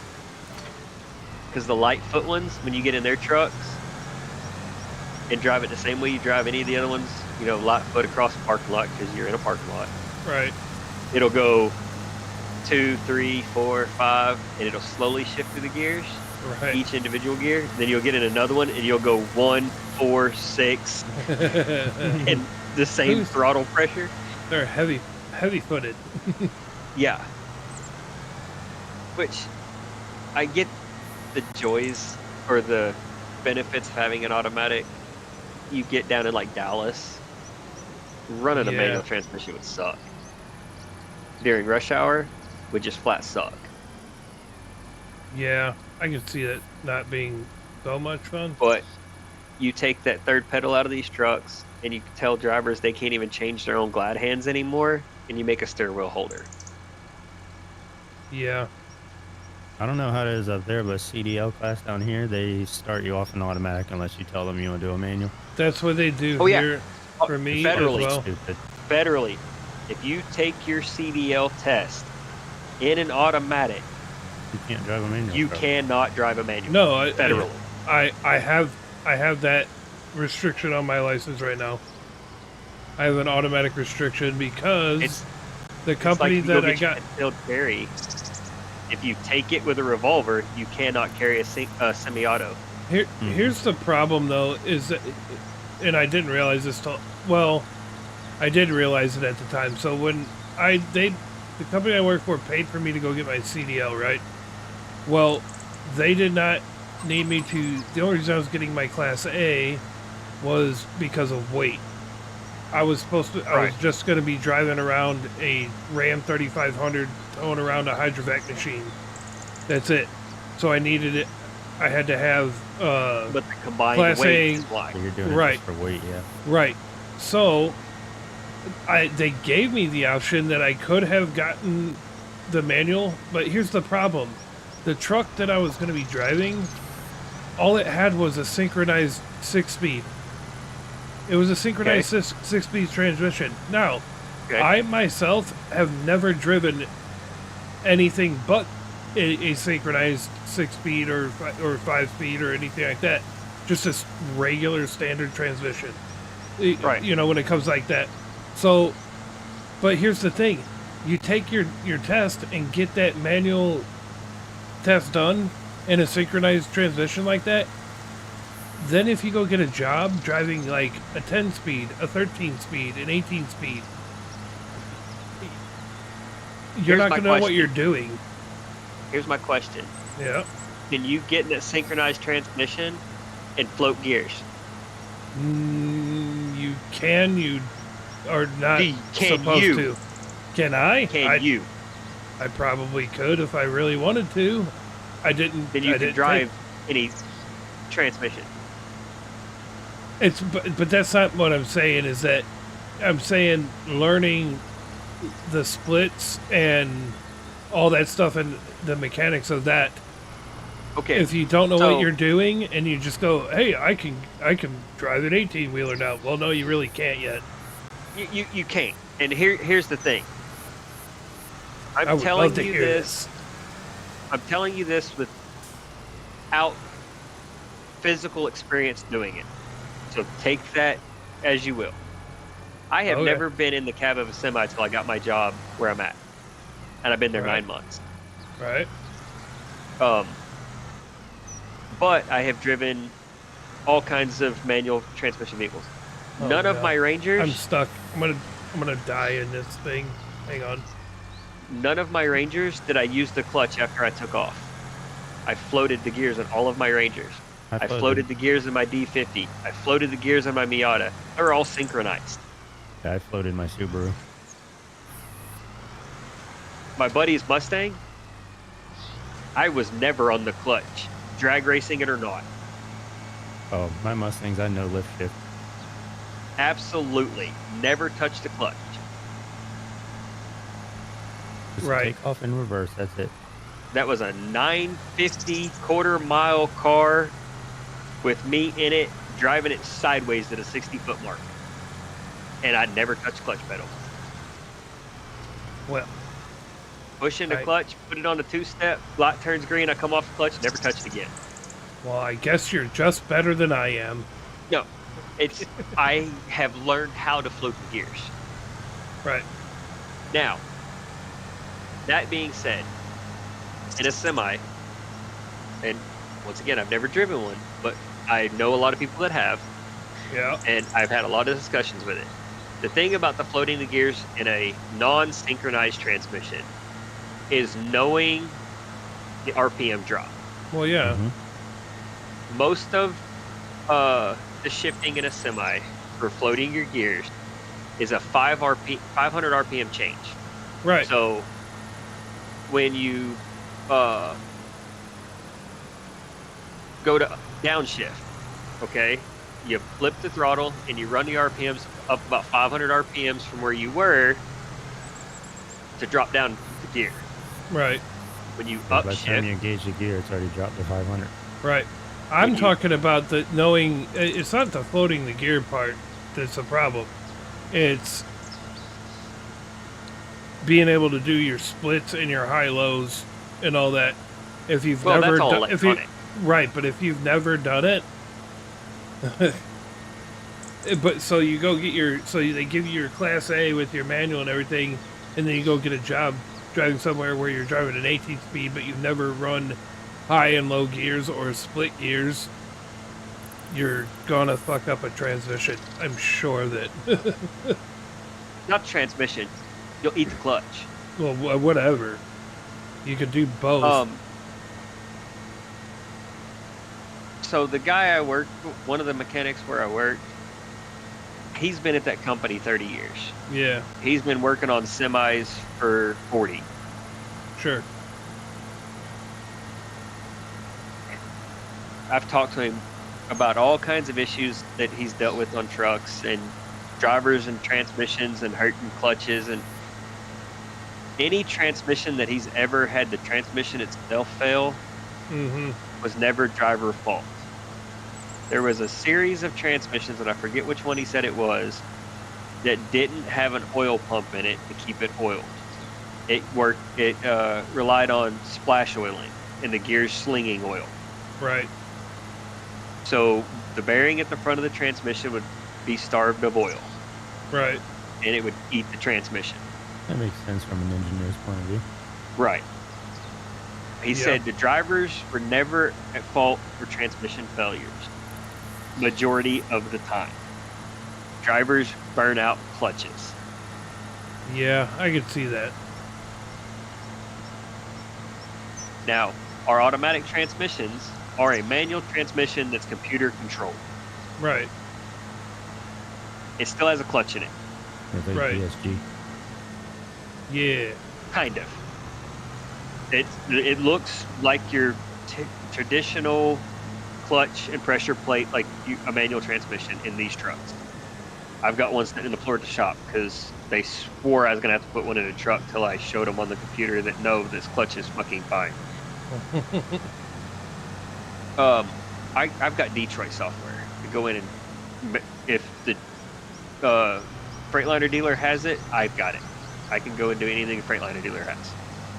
We've got the pro software at the shop, so I can do all that stuff. And I can go in and I can see how far all the shift levers and stuff move inside the transmission. I can see how much travel the clutch has and everything.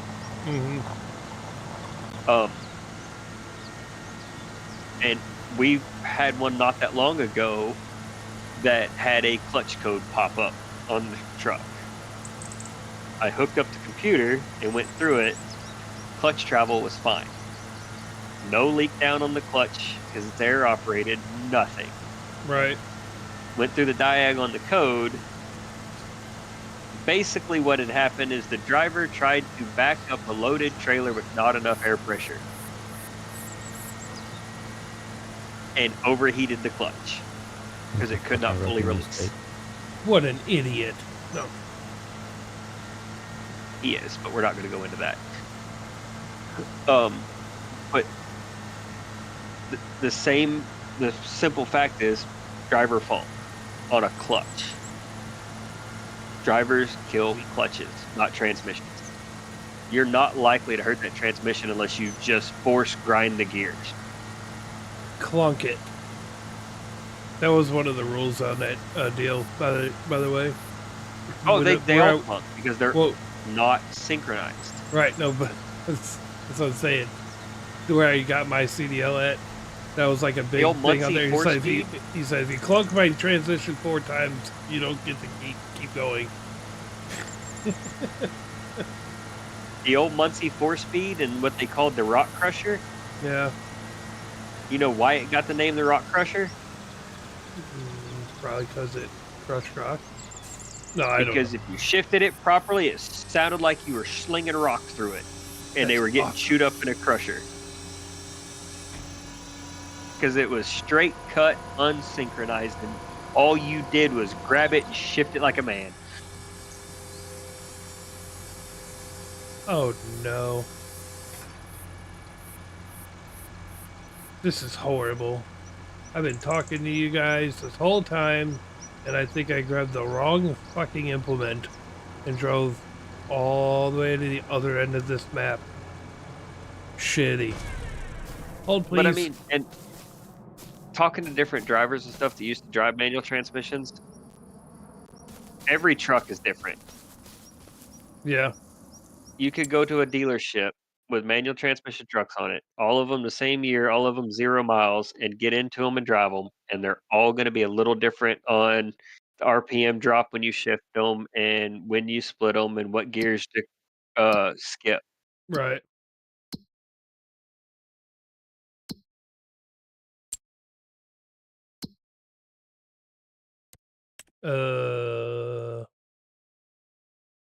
I don't remember if I made this a subsoiler or a cultivator.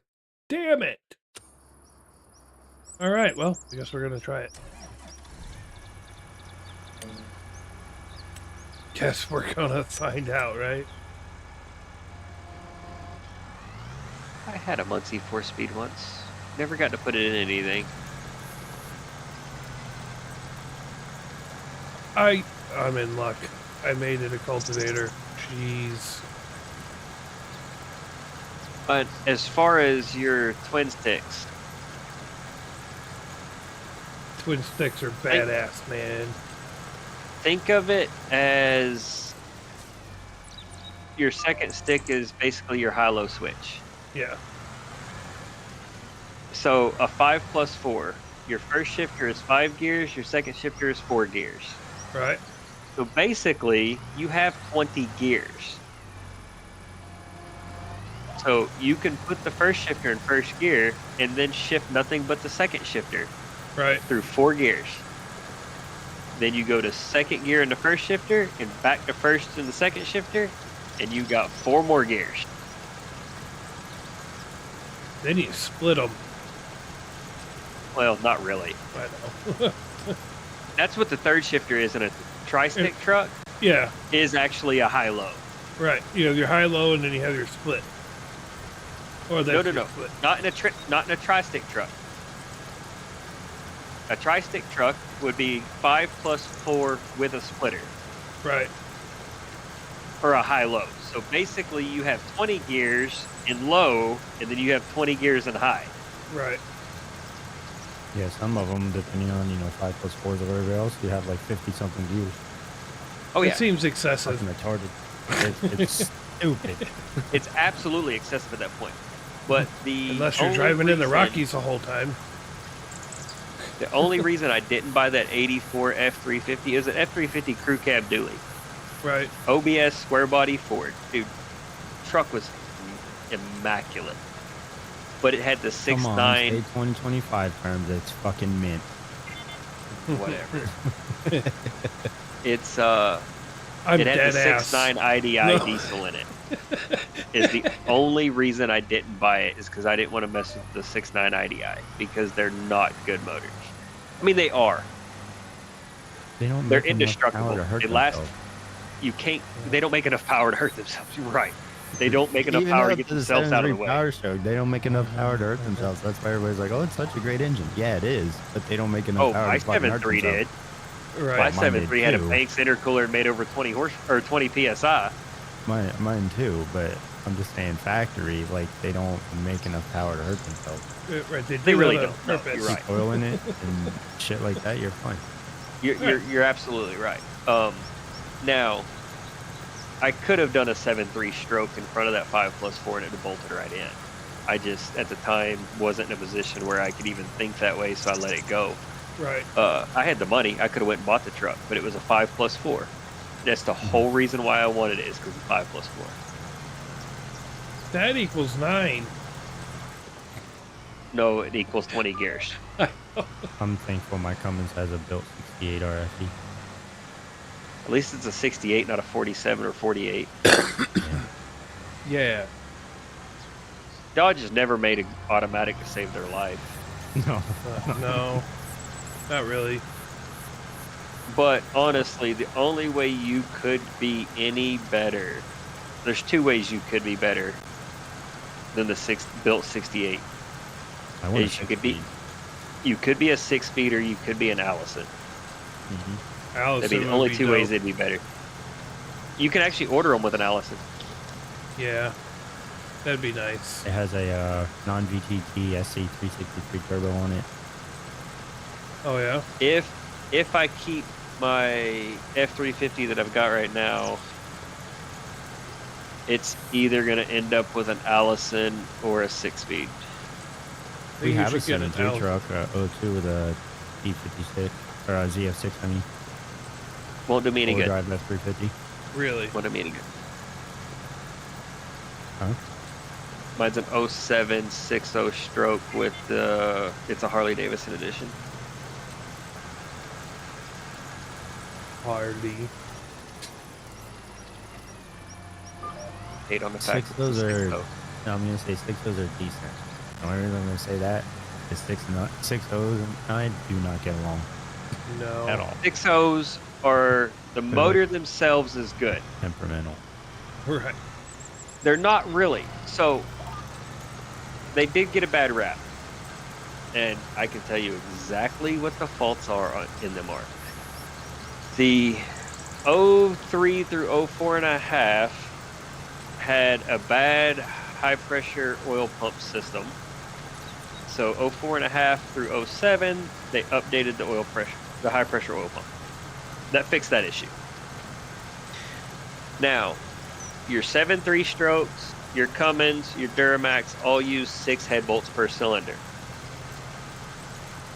The 6.0 stroke, for some odd reason, uses 4 head bolts per cylinder.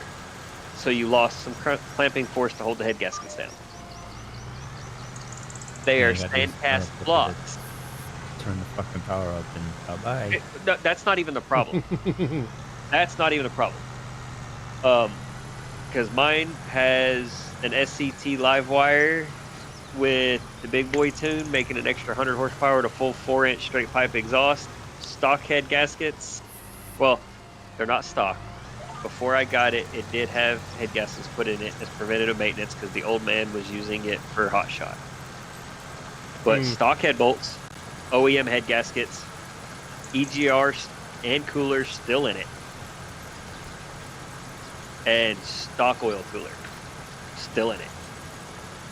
And it will fry the tires through third gear, and it will sit door to door with an RT Charger at 130. They still sound like Chewbacca farting in this fucking trash can. Oh, they sound absolutely like Chewbacca. 100% like Chewbacca. Those motherfuckers like Chewbacca But- farting in a fucking trash can. But they don't sound like any other diesel out there, and that's what I love about it. That's true. No, they don't. Now, they're sandcast blocks. They did a very poor job of cleaning the sand out of the block, which the sand ends up clogging up the oil cooler, which gets the oil too hot, which ends up coking the oil inside the EGR cooler, and the EGR cooler has straight tubes inside of it on a factory one. What ends up happening is those tubes swell and it pulls the ends of them loose, which puts exhaust in the cooling system, and that's what fries your head gaskets.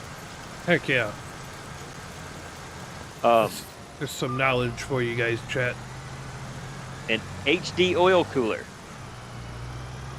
is a mandatory upgrade because it's got bigger passages for any sand that might be left in the block at this point. But if you go buy a used one now, all these problems have already been repaired because they've already failed. So it doesn't fucking matter if you go buy a used one now, you don't have these problems because all the sand is gone. HD oil cooler. Bulletproof Diesel makes a EGR cooler that they, instead of having straight tubes in the cooler, they're helical tubes. So they have a twist to them as they go through there. So if it does start to clog up, it's got room for it to expand instead of pulling the ends loose. So if I keep my truck, it will keep the EGR and cooler on it. It will get better cylinder heads, and it will get studded. Yeah, I'm about to stud my Cummins this coming weekend. So, okay. I'm not like as big into like knowledgeable of diesels like you guys are, obviously. or engines for that matter. What's your question? When you It guys says say you're versus gonna head bolt. stud, when you guys say you're gonna Okay, stud take the stock something, head bolts out and put ARP head studs in it. okay, okay, They're a then, much stronger bolt with much more clamping force. okay. Then what here's is the thing, Pico? So a head bolt is a torque geared bolt. right? A stud is Factory, threaded on yeah. both ends, and it uses a nut and pulls the fucking cylinder head Right, into the bolt. Right. Right. got you. A head Okay. bolt is just pulling on one side. Right. So And it studded, stretches. Right. Torque geared, yes. studded is much better, Yes. yeah. and gotcha. So okay, so ARP 2000 or 625. then let me ask you this: what do Okay. people mean when they say that? I think it's mostly Fords that they talk about it, where it's do they call it Bulletproofing? bulletproof? Yeah, bulletproofing. Okay, yeah. So that's because of the That's 6.0 6.0s. Power Stroke. That's It's 6 bulletproofing, quote unquote, Right. bulletproofing a 6.0 Power Stroke Mm-hmm. is deleting the EGR, deleting the EGR cooler, new head gasket, and head studs. Okay. So it's a whole thing. Because everybody thinks that the EGR cooler was what caused all the problems, and it's not the cooler itself. It's the other issues. The cooler Right. is just the failure point because of the other issues. Right. So if somebody bulletproofs it, they probably did way too much that they didn't need to do, right? Probably. It's about $4,500 in parts alone. Now, here's the thing. If you get to the point of the failure, Right. you're in there already. Right. What's a set of head studs Right. for $600 to add to the bill at that point anyway, Since you're already there. Right. since you're already there? If you delete it, quote unquote, because everybody uses the term delete when they're talking about DEF systems nowadays. Right. If you do an EGR delete on a 6.0 before the failure, Mm-hmm. you can still have a failure because you didn't fix the problem, but you're not likely to blow the head gaskets because you're not going to be putting exhaust into the system. Right. Huh. Interesting. I think The that's way to a mechanic's for- favorite words, by the way. You know, whatever. A mechanic, a builder, whatever. I think it's more mechanic than a builder. oh, while I'm here, Since we're already might as in well. here. Yeah, Since mine we're is already already in there. $4,000 another 600. Right. Right. That is the absolute most And it's the used truth. term for any of us that build Right. shit. That's the truth. Since we're already Now- in here, we might as well. If you found a Unicorn 6.0 Power Yeah. Stroke, it's got 50,000 miles on it. Right. All right. Number one first thing to fucking do. Coolant flush, HD oil cooler. Right. And I thought not you were going to just say sell it and get it coming. no. So I used to be the guy if somebody come to me. I absolutely used to be the guy that if somebody came to me and asked what's the diesel to buy, a 7.3 Power Stroke or a 12 valve Cummins. Yeah. Yep. That's what it used to be. Right. So 7.3 Power Stroke, a 500,000 mile motor if you do maintenance on it. Right. No problem. That was my Mine had favorite over motor. 300 on it. That was my A favorite motor. 12 valve Cummins, keep oil in it. You ain't even change the oil filter. Keep oil in that motherfucker, and it's a 500,000 mile motor. Nice. Because every time you refill it, you're changing the oil anyway because you're refilling it because it leaked out. Right. Oh, yeah, that's like a Detroit too. right. Well, I mean, a Detroit, if there ain't oil under it, there ain't oil in it. Yep. Right. They're just a slobbering fucking mess. Right. They sound good though. Oh, they do. Oh, God. Yeah, An old two-stroke nothing makes it Detroit like that, just yeah. By the screaming its way- ass off. By the way, Ain't Dirty, nothing That sounds like a Detroit. If- Detroit, but if you try to get like a modded motor package or anything like that for ATS, good luck finding a good Detroit sounding one. Oh, yeah, I- they don't exist. They don't have a good one. The that is closest also to an the only- okay one was made by Z-Mods a while I back, was but gonna say Z-Mods I saw.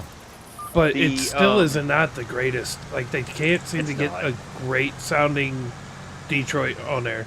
Because the way they scream, Right, you cannot get a good sound clip of the way one screams. right. Z-Mods was But- the closest that I heard, but I didn't. The listen sound to of it a ton. Detroit is the only reason I started contemplating putting a 6.5 back in my dually. Oh, really? If you do a VIN search on my dually, it's a factory 6.5 truck. I got it with no motor, no transmission.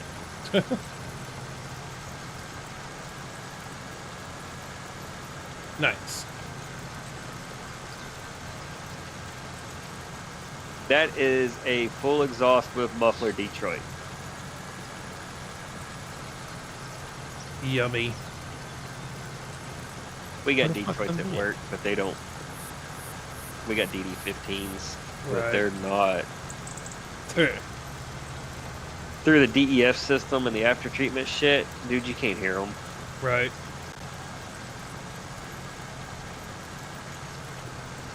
This is what's in our freight shaker. It's just a Cat 3406B. Yeah. The cats sound good. It's got a straight 6-inch pipe right now. He's gonna do a dual 10-inch pipe. Ooh, Fucking thing a is dual obnoxious. 10-inch pipe. Oh yeah, it's obnoxious right now. It's Dude, when I worked in the gas fields, we had a guy show up to haul off the wastewater Right. with his own truck and haul their tankers. Mm-hmm. I knew when that motherfucker was coming on them backcountry roads through the mountains and the cabinet. trees. Oh, yeah. I don't Oh, know yeah. what motor it had in it, but he had dual straight cut, straight through 8-inch stacks, and he'd hit the brakes and it would echo through the trees. Oh my god, it was Then we have- beautiful. Our general wrecker has one of these in it. Cummins Big Cam. Those sound good too. Yeah, they do. Cummins- The loudest fuck in their truck. Cummins sound good. So the problem Anyways. with a Cummins, getting back away from the big trucks, the problem with a Cummins and your 1-ton trucks and shit is they make a lot of noise and do nothing. Okay. Cummins, bear with me. Cummins waited a lot later than everybody else to use the variable geometry turbos. Yeah. So they put these great big giant turbos on the motors, Mm-hmm. and then everybody puts these fucking 6 and 8-inch pipes and 10-inch fucking tips on them, so they're loud until Right. the turbo spools up, and it takes forever for the turbo to spool up. That's how my truck is now. It's a fucking SA363. Oh yeah, because you But put a it bigger fucking moves. turbo on it on top of what was already there. My truck fucking hauls ass. Once it finally gets it spooled, Right. But I have had they're really good for 2 tractor diesel trucks pulls. try to or race truck my pulls. 6.0 stroke. 2. Both of them before I put the programmer on it. One was another 6.0 stroke. Mine's a 350 4-wheel drive crew cab long bed truck. The one that tried to race me was a 250 long bed single cab 2-wheel drive. So I've got 800 or 900 pounds on him. Right. And I saw the tuner up on his dash, so I knew at least it had a tuner. What kind of truck was it? Another 6.0 stroke. Oh. And he was trying, and he couldn't get away from me, and I wasn't trying. I was making 12 pounds out of the 24 I was able to make at the time, Nice. and he wasn't getting away. And I pulled up beside him. I was like, "So what do you got done to it?" He's like, "Well, I got the programmer to built transmission." I was like, "Oh, cool." He's like, "So what's under that one?" I was like, "It's all stock." He hung his head and drove away. The only other diesel that tried to race me was, once again, before I got my programmer, was a turned up Duramax. And he cut me off, and I saw an opening to go around him, and then he moved back over in my fucking lane What a and tried to jerk. keep me from going around him. I didn't budge, and I put Right. 15 miles an hour on him in the length of his truck. Now my truck makes 30 pounds of boost with the programmer and an extra 100 horsepower. I used to call Duramaxes shitty maxes. There's been a couple good Duramax, but the best Duramax you can only get for 1 year. So find one. LOI. Mm-hmm. Yeah, I've got one at the shop, single bed, long What bed. a- We're chopping the frame, making a short bed, pulling the cab, and fucking studding it and everything else. Yeah, but what But, about the little Duramax that you can get in the Colorados? Oh, you're You talking ever about the seen little those? the Like a Eco 2.0? 3 liters, Was it a 3 liter? I thought it was a 2 liter. Mhm. 2.8 or a 3 liter. It's So funny. Ford has a 3 liter stroke. Yeah.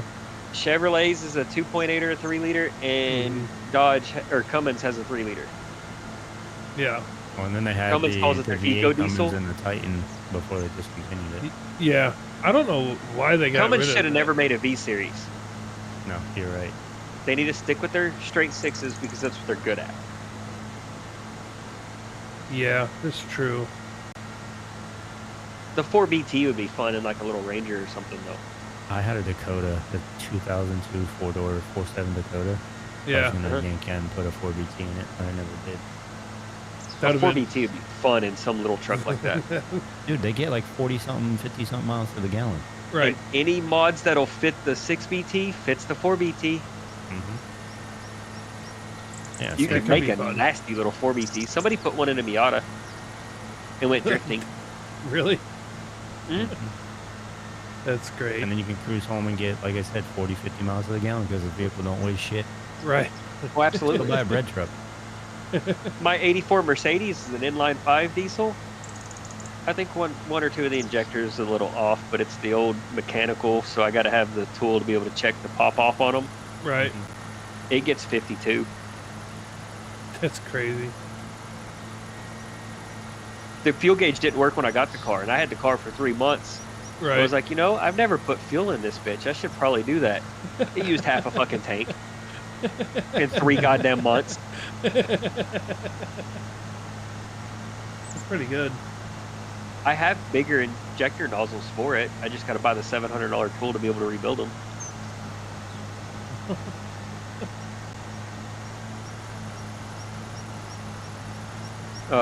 I've had a couple Cummins guys act like they wanted to try to play with the stroke, Right. but they all run up on me like they're going to do something. I just rest on the throttle and the turbo starts whistling, and they all back off.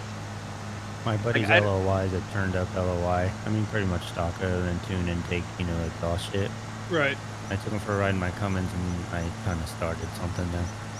Like, this Cummins ain't gonna fucking be faster than my LOY. I was like, well, it's just gonna be an ongoing battle. 'Cause my bottom end will hold a lot more before I have to touch it before yours will. Oh, absolutely. Absolutely. I've seen people over 1,000 horsepower on a stock bottom end. You know what's really fucked though? I can 4-wheel drive launch my transfer case a lot more than you can yours. I'm just 2-wheel drive. I don't transfer case. Don't need it. Oh well, then there you go. Even I'll the just boost launch. even the top tier drag guys use the factory transfer cases out of these strokes. Yeah, no, they are strong. Now they take the 5R100 that's in my truck and swap it out for 4R110, or the 5R110 that's in mine, and swap it out for the 4R100 because the 5R110 skip shifts. And it's Oh, so electronically computer controlled. controlled that they can't control it well enough for drag racing. So they go to the Yeah. older one that they can control. You know what I And that- can't figure out? That's the only reason is the computer system. I can't figure out, unless it's just in my area, I can't figure out why there's never a Power Stroke that's in a truck pull around me. It's either a Cummins or It has nothing to do with the Duramax. engine Well, then why is it? because everybody's afraid of them. Afraid of They're a afraid Power they're gonna Stroke? start pulling. It's gonna blow up. Psh, It's absolutely it. They're afraid they're going to blow them up. It has nothing to do with the trucks themselves. They're afraid they're going to blow them up.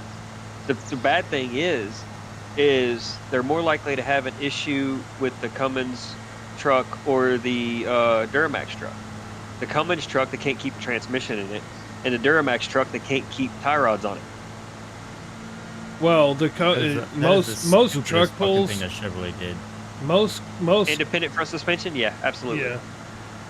But a 4-wheel drive Dodge can't keep the front end underneath them at all. So. No, right. No, I agree. I'm just saying, a 4-wheel drive launcher, you hit fucking soft ground, the hard ground, and a Duramax. Well, there goes your tie rod. Right. Absolutely. Like the independent front suspension on a Duramax, I don't like, or on the Chevys, I just don't get it. Me and a buddy were talking today, and if Ford, Chevy, and Dodge all come together, you could build an indestructible truck. That was me the other day. You take a Ford frame, you put a Dodge body on it, a Chevrolet interior in it, a Cummins motor, an Allison transmission, And a Ford rear end. or an older Chevy rear end, and any Ford or Chevy solid axle under the front of it, you have an indestructible truck that will never die. I could make it die. Well- Yeah, you can too. Just put a fucking boulder on the throttle. Right. Well, I always used to say mean, daily Hondas driving. wouldn't die either because I couldn't kill one. And I've killed damn near everything. And my kid's mom managed to kill a Honda to the point where there was nothing left usable in the engine. I still don't know how she ran did it it. low in oil and coolant. That probably wouldn't have happened if she would have just stayed in the kitchen. Oh, burn. No, she can actually drive. She just doesn't know how to keep. She doesn't know how to Fluid in it. like pay attention to the car. Keep food on the table. I got it. No. Yeah, she doesn't cook the best either. Oh, you gotta hope she's not watching the stream. And She's fired. not. Ain't nobody watching my stream. What you talking about? And it's You the guys kid's were mom. the- She lives across town anyway. You guys are the only ones that are in my chat, and you're not in my chat. So I've got both your streams up. Kiss my ass, asshole. it's the same stream, just different platforms. Whatever. Fuckhead. That's Fukid. You didn't even give me a follow on Kick the other day, asshole. It's Fukid. Kind of like my name is Shithid, not Shithead. My grandmother always I called me didn't- fuckhead. I didn't give you a follow on Kick. I don't think so. Why didn't you remind me? I did, but I guess you'd stepped out of chat before I did. I probably did. Hang on. Give me a second. I'm I'll gonna go get a rectify drink, this boys. I'll be password right right now. Okay. Pokemon fan said the best viewers on whatever. See ya, buddy.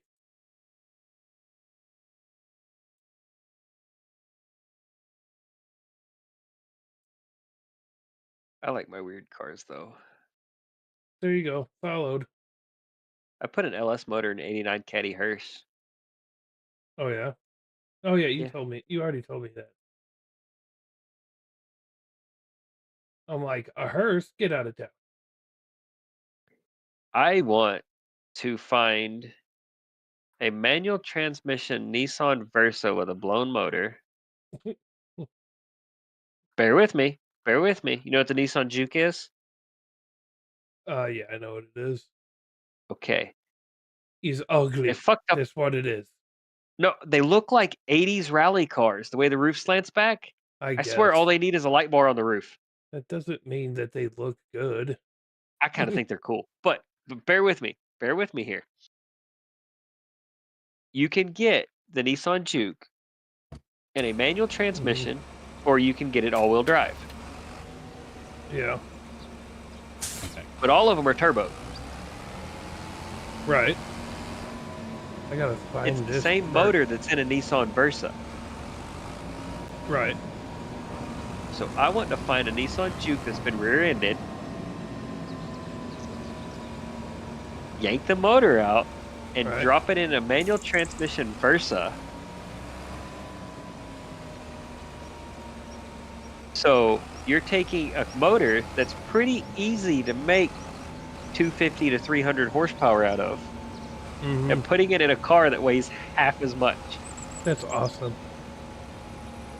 And it's going to bolt right in. It's the same motor mounts and everything. That seems And you're gonna safe. You're going to drive it around with a full exhaust with mufflers and everything really quiet, with the turbo being quiet, and piss off every little Honda guy around in a Nissan Versa. That would be pretty funny. I so mad at you. I gotta try to remember where I put my fertilizer trailer at. So, you know, you used to be able to buy an off-the-shelf bolt-on turbo kit for a 3-cylinder Geo Metro. I believe that. Those things are fucking ugly. They are. There was Hey. a kid in my high school that tried to make it look cool. Bolting a turbo kit on a 3-cylinder Geo only gets you like 52 horsepower to crank. Right. So basically, all it lets you do is climb a hill and leave the AC turned on.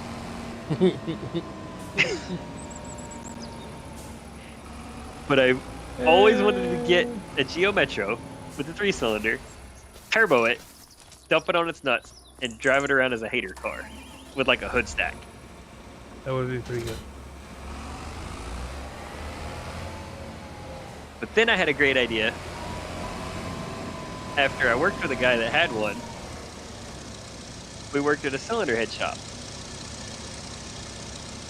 His car it was tired, had a whole shit ton of miles, needed the motor gone through.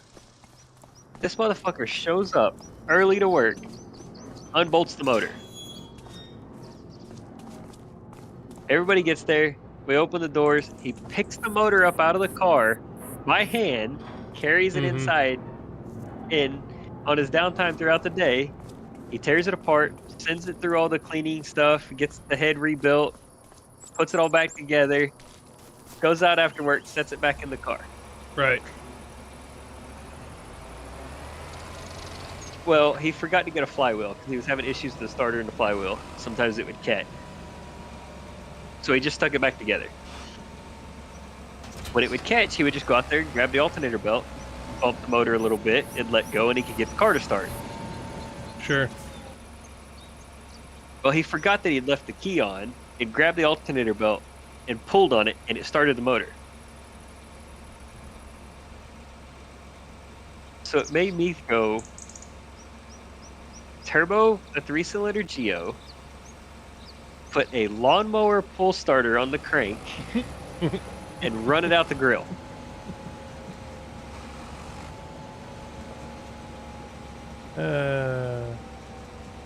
And then I'm like, and I'm going to go to the drag strip with it.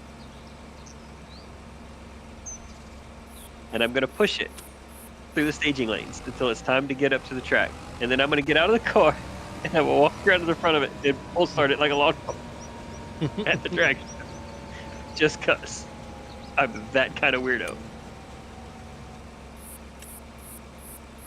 That's funny. I almost bought a Chevette once.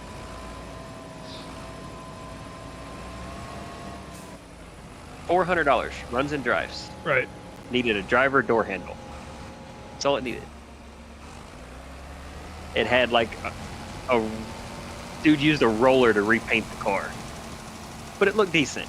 It's a $400 car. It looked decent. Ran and Right. drove. But it was a diesel Chevette. Interesting. Non-turboed. If you revved them over 3,000 RPMs, you floated valves and destroyed the motor. You could not drive them hard. Right. That's not what they were made for. No, they weren't. They were designed for fuel mileage. Right. So Which you my got. plan was take the valve springs out, measure them, find a stiffer set of valve springs that would fit so that I could rev it higher, go get a turbo off an old diesel Volkswagen Rabbit or something because it would be the right size turbo. Car would never be fast. Like, it's not possible. Right.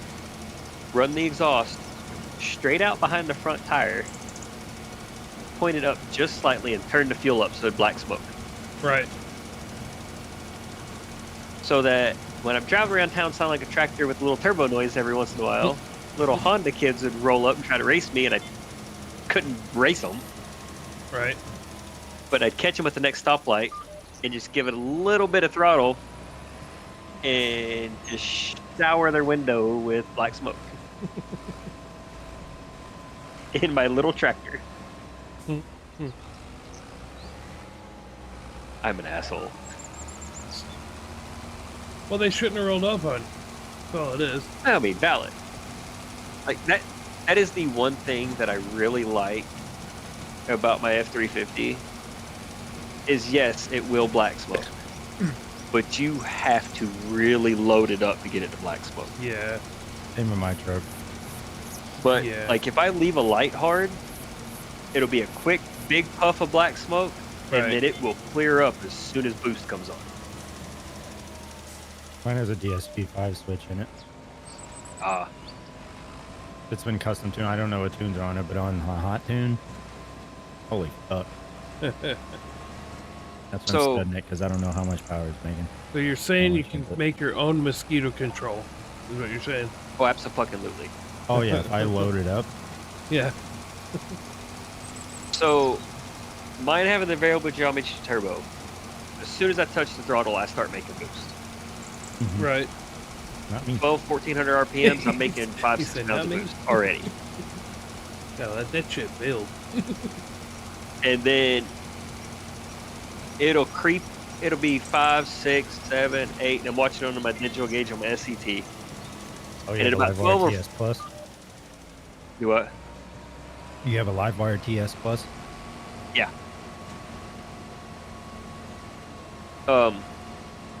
And you can just watch it climb until it hits about 14 pounds, 12 to 14 pounds, and then it goes 25. Yeah, the beans move. Yeah. And they move hard. I have a VG. If it's raining outside- on there, but If it is raining and the roads are wet, first and second gear is useless in boost. Sweet. That's what I like to hear.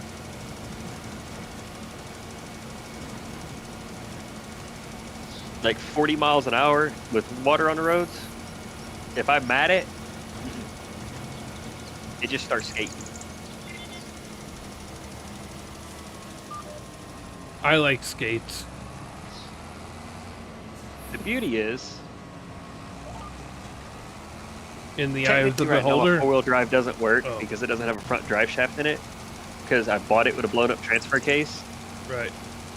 and it needs a drive shaft and a yoke on the front differential, and I haven't ever needed the four-wheel drive. I'm not going to go off-roading in a diesel. I haven't cared to actually fix it yet. that's why I didn't But, care why mine is a two-wheel drive. I can launch it in boost because I have figured out how to launch it in boost. And yes, it will eat the tires leaving a light. The beauty of it is, though, it will eat the tires while rolling. So I don't just sit there and do a burnout. I take off. And it'll grab second on dry asphalt, grab traction, and I'm gone. That seems like an expensive habit. No, it's very expensive. Your curiosity buy- gets the best of you. I'm I sure. can buy all 6 tires for my dually for less than 3 of the tires for the Ford. All right, you must know a guy or something. No, that's ordering them online. Hmm. Now, we order our tires for our semis through Southern Tire Mart, and if I have him order my 16-inch tires for my dually, I can get all 6 of them for the cost of 2 for the Ford. Right.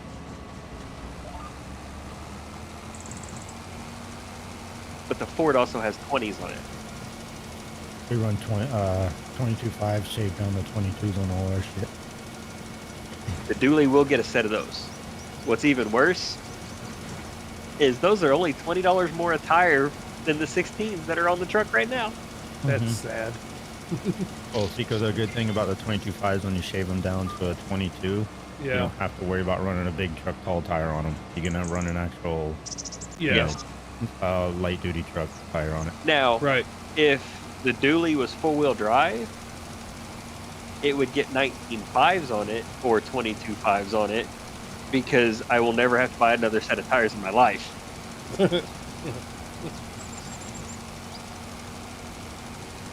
Think about it. On a semi, Mm-hmm. 80,000 pounds, they're a 160,000 mile tire. Yeah. You put them And on it a weighs 8,000 pounds. 6,000 pound truck, Right. Should last you a for a big while. block crew cab dually, 2-wheel drive, square body Chevrolet on the scales is 6,600 pounds. Yeah.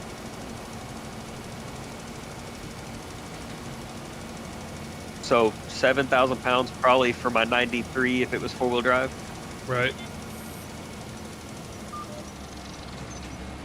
So yeah, I will never have to buy another set of tires in my life if I put 22.5s or 19.5s on it. My buddy had a mega cab 4-wheel drive crew cab dually Dodge Mm-hmm. Cummins 6-speed truck that had 19.5s on it with a total of 6 inches of lift. He bought the tires used as pull-offs off a semi because they were down to like 30 seconds. Sure. He owned that truck for years, and I never saw him put another set of tires on it. And that truck got chained to a tree doing 5th gear burnouts in 4-wheel drive. I tell you, talking about light duty trucks, my truck gets great fucking fuel mileage. So, my dually, I bought it, or I say I bought it. I did some trading. I'm less than $200 in the dually, and that's Yeah, after Dirty. He does buying a lot LS of motor trading mount stuff. and the adapter mount for putting the OBS AC compressor on an LS, Mm-hmm. which I'm not using now because I accidentally, for basically free, got a 99 Tahoe with a 5.7 Vortec in it that runs and drives. Accidentally on It- purpose. Well, so a guy at work bought it, but it's tax Mhm. money, and then realized it needed more work than he was capable of managing Right. because it had a misfire he couldn't figure out. And he asked me if I knew somebody that would trade for the Tahoe. I was like, no, and the only vehicle I have, I don't have a title for. Not expecting him to say okay, never even considering it. getting the Tahoe from him. So I accidentally ended up with the Tahoe, but it runs and drives. Right. Downfall is it is a 4-wheel drive Tahoe. Beauty is I know how to make a 4L60E stay together, Right. and I'm not trying to hot rod the truck. It's not going to make a lot of power.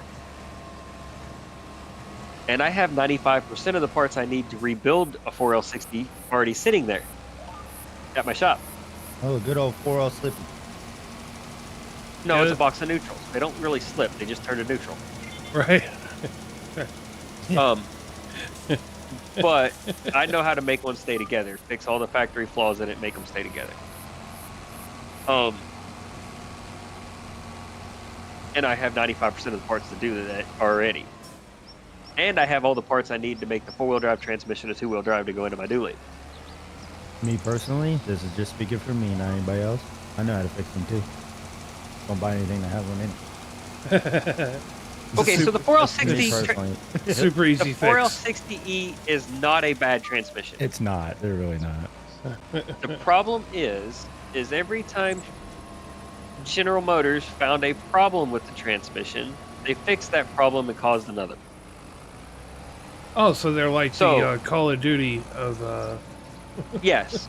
So I can go to a junkyard and pick and choose what years I pull 4L60s out of, tear 5 or 6 of them apart, and pull pieces from each one and Sure. put one back together with all junkyard parts and make it a bulletproof transmission Mm-hmm. using all factory junkyard parts. Because I know which ones and which parts to use. Now, I won't go to junkyard to do that because that's a lot of hassle when I just buy the parts and put them in it. But if I needed to, I could. You could. So I fix all the factory flaws in them. The fact that the Tahoe is a 99 means I can use an 0411 PCM out of a 5.3 truck Mm-hmm. and get all the tuning of an LS motor on an old school small block. Which means I call up Summit Racing and I order an Edelbrock multi-port injection intake manifold, Mm-hmm. and I can control it. And then I do a 383 stroker, and I make 350 horsepower, 450 foot-pounds of torque. Which will do everything I asked that truck to do. Sure. And it should get decent gas mileage, especially if the dually has 383s or 373s in it, which I don't know. I haven't looked at the rear end. But the dually's already got like a 6.8 drop on it. It's got $1,000 set of drop springs in the front of it because they're Western chassis drop springs. Right. That motherfucker's slaying. Oh, fuck yes. All of it, but It it's don't- notched. Oh, it's already notched. Oh, is it? Oh Yeah. boy. The front cross member, it has no front clip on it whatsoever. No fenders, no nothing on it. No motor, no transmission in it.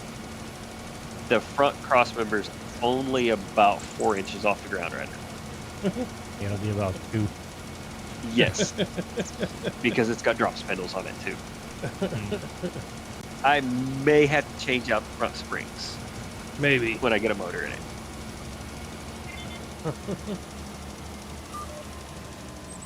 But I'm in the whole setup less than $200. Nice. See, I About tend to $700 is what I need to get the last few parts I need for the transmission.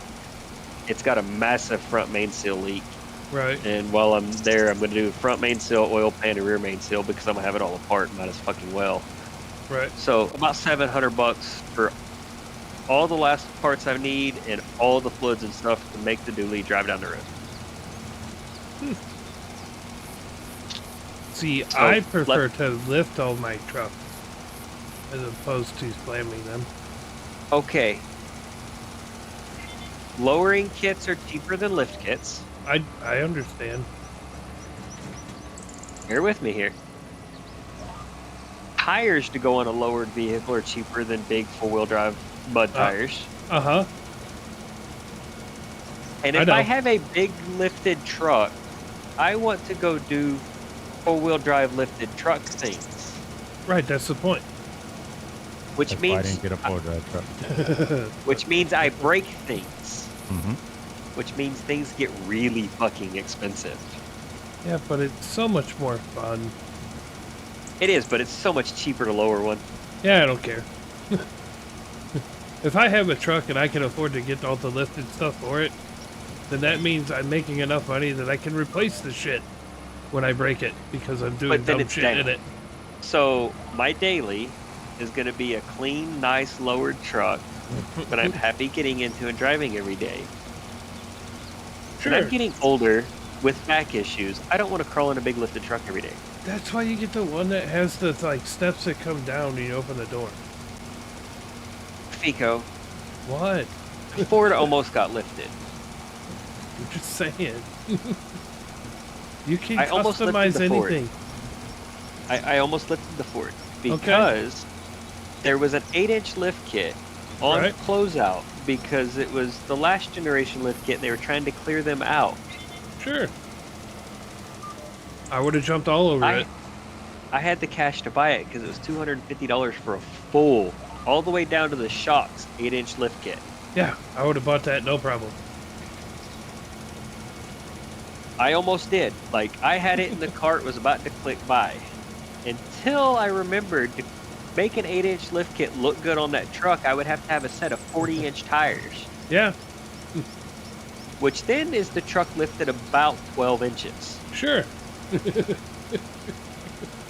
Just get you. I'm just over 6 you foot just tall. I don't want to you get just in that big bitch every day. you just need to have a step ladder And come I out when you sure open the the door. fuck don't want to spend $5,000 on tires once a year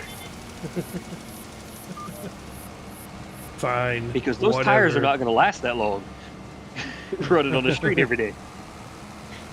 So don't use it on the street. Do off-road only. I'm Like, not I'm taking a only diesel driving off-road. this on gravel. I'm not taking a diesel off-road. Fine. Um, I mean, do you? and I'm just saying. it was my only vehicle in my daily driver. That lift kit makes the fifth wheel fucking useless. Yeah, it does. You have to definitely switch to a drop hitch and A 4-foot drop hitch. that's what you're gonna need. Or you get a really tall gooseneck. No, I wouldn't mind having a 4-wheel drive truck to go play with, or 4-wheel drive something to go play with. But it would have to be a secondary vehicle so that if it does break and I have to have downtime with it, it's not keeping me from driving. Right. But you can't deny that it would be very fun to have. Oh, absolutely. Like, I grew up on 80 acres with 5 ponds. Like, Four-wheel drive. I was 4 years had to old be driving a 250 two-wheel drive four-wheeler the size of a Ford Ranger. You know, like that. I love doing that kind of stuff. It's just, right. it's not economically feasible for your only vehicle to be doing that kind of stuff. Well, no, I know that much. But that's So- not why I would do it. Well, right. But, like, my dad ran a construction company from the time I was born. I was raised in crew cab dually Chevy trucks. Right. I've had one in my life, and the rear end went out, and I wasn't in a position where I could get it fixed, so I ended up selling the truck. This truck popped up, and I've always liked lower dualies. And it popped up in a way that I could get it without any out-of-pocket expense except for the fuel to go tow it home.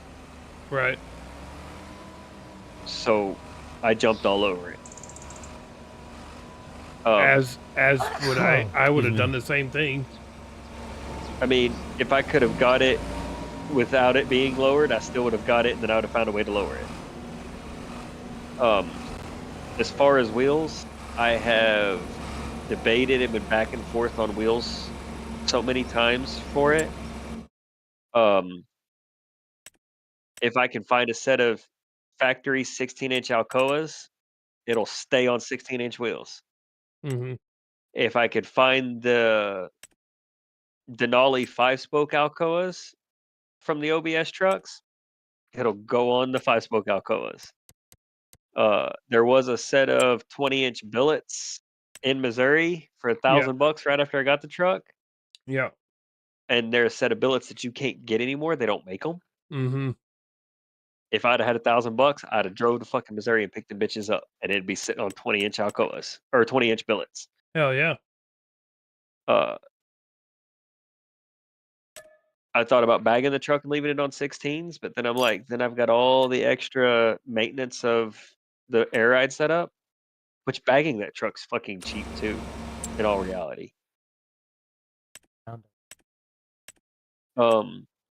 I can buy a complete back half kit where I cut the frame behind the cab and bolt a whole new back half of frame, 4-length and everything for $3,800. Yeah, that works. But when I realized that the tires for the cut down 22.5s were only $20 more a tire, yes, the upfront cost of the wheels is god awful astronomical. But the Dually King guy up in Indiana does them. Adapters, everything I need to bolt them on, fit under the stock fenders tucked, everything for 6 wheels and adapters is $4,600. Not a bad And they're deal. brand new, never mounted wheels. He goes and buys brand new semi wheels and cuts them down. If I have him send me a set of tires already mounted and balanced on them, it's $5,400. But I don't like flashy. I don't like polished. So Mhm. I'm gonna have the wheels powder coated before they go on a truck. So there's no point in me buying them with tires and then having to have the tires taken off to be put back on. Right. So I'll just buy the wheels without the tires, save on shipping a little bit, save the money on tires up front, and then I'll get Southern Tire Mart to order me some tires, and then I'll go have them mounted. Oh, But that's way down the road. I'm gonna paint it white. I want to get a cowl hood for it. yeah. It's gonna have a 99 dash in it, and I'm gonna try to get the dash recovered to match the red interior that's already in the truck. And that's the reason I'm going white because it's got the red interior. Hey, Slammed, are you gonna be talking to your buddy that does the skins anytime soon? I work with him tomorrow. Can I just tell you an idea and he can just come up with whatever? Shoot it in a message in Discord because I can pull it up on my phone tomorrow. All right. It's super What simple. What are you thinking? Um, so color combinations of dark purple, black, and white, Right. some kind of wolf logo, and then too late towing, the number 2 LATE, and then towing and recovery. All right. If you have some kind of pictures of the color pattern, or you can get just an image offline of the color pattern you want, not necessarily the colors themselves, but the pattern you want, um, and some kind of idea of what you want the wolf to look like, Okay. and how, and just make sure you get detail of where you want the logos to sit and everything when Yeah. Maybe you the send it typical to me. spots, the top of the hood, doors in the back. Just make sure you send all that to me, and I'll let him know and see what he says. Uh, Boys, he I'm gonna works end my 5 days a stream week, here. sometimes 7 days a week. He actually lives in a camper, and he lives on our parking lot at work. Mm-hmm. He's been there for years. He used to drive trucks for him. And he's single, so he stays in a camper, and it they've got hookups out there on the property, and they just let him stay there and use their electric and water without any extra. All right, chat. We are going to call it there. Appreciate y'all hanging out. Appreciate you, the herd, coming in on YouTube. And yes, I definitely got the high in the chat. Appreciate you. Dirty Slammed Lady, Vlad on Kick earlier. Definitely appreciate y'all. But I am going to hop off for the night. Gotta be at work in the morning. So we will probably be back tomorrow evening, and we'll just continue grinding away on contracts here. So you guys have a great, great, great rest of your night, and we will see you later. Peace, peace.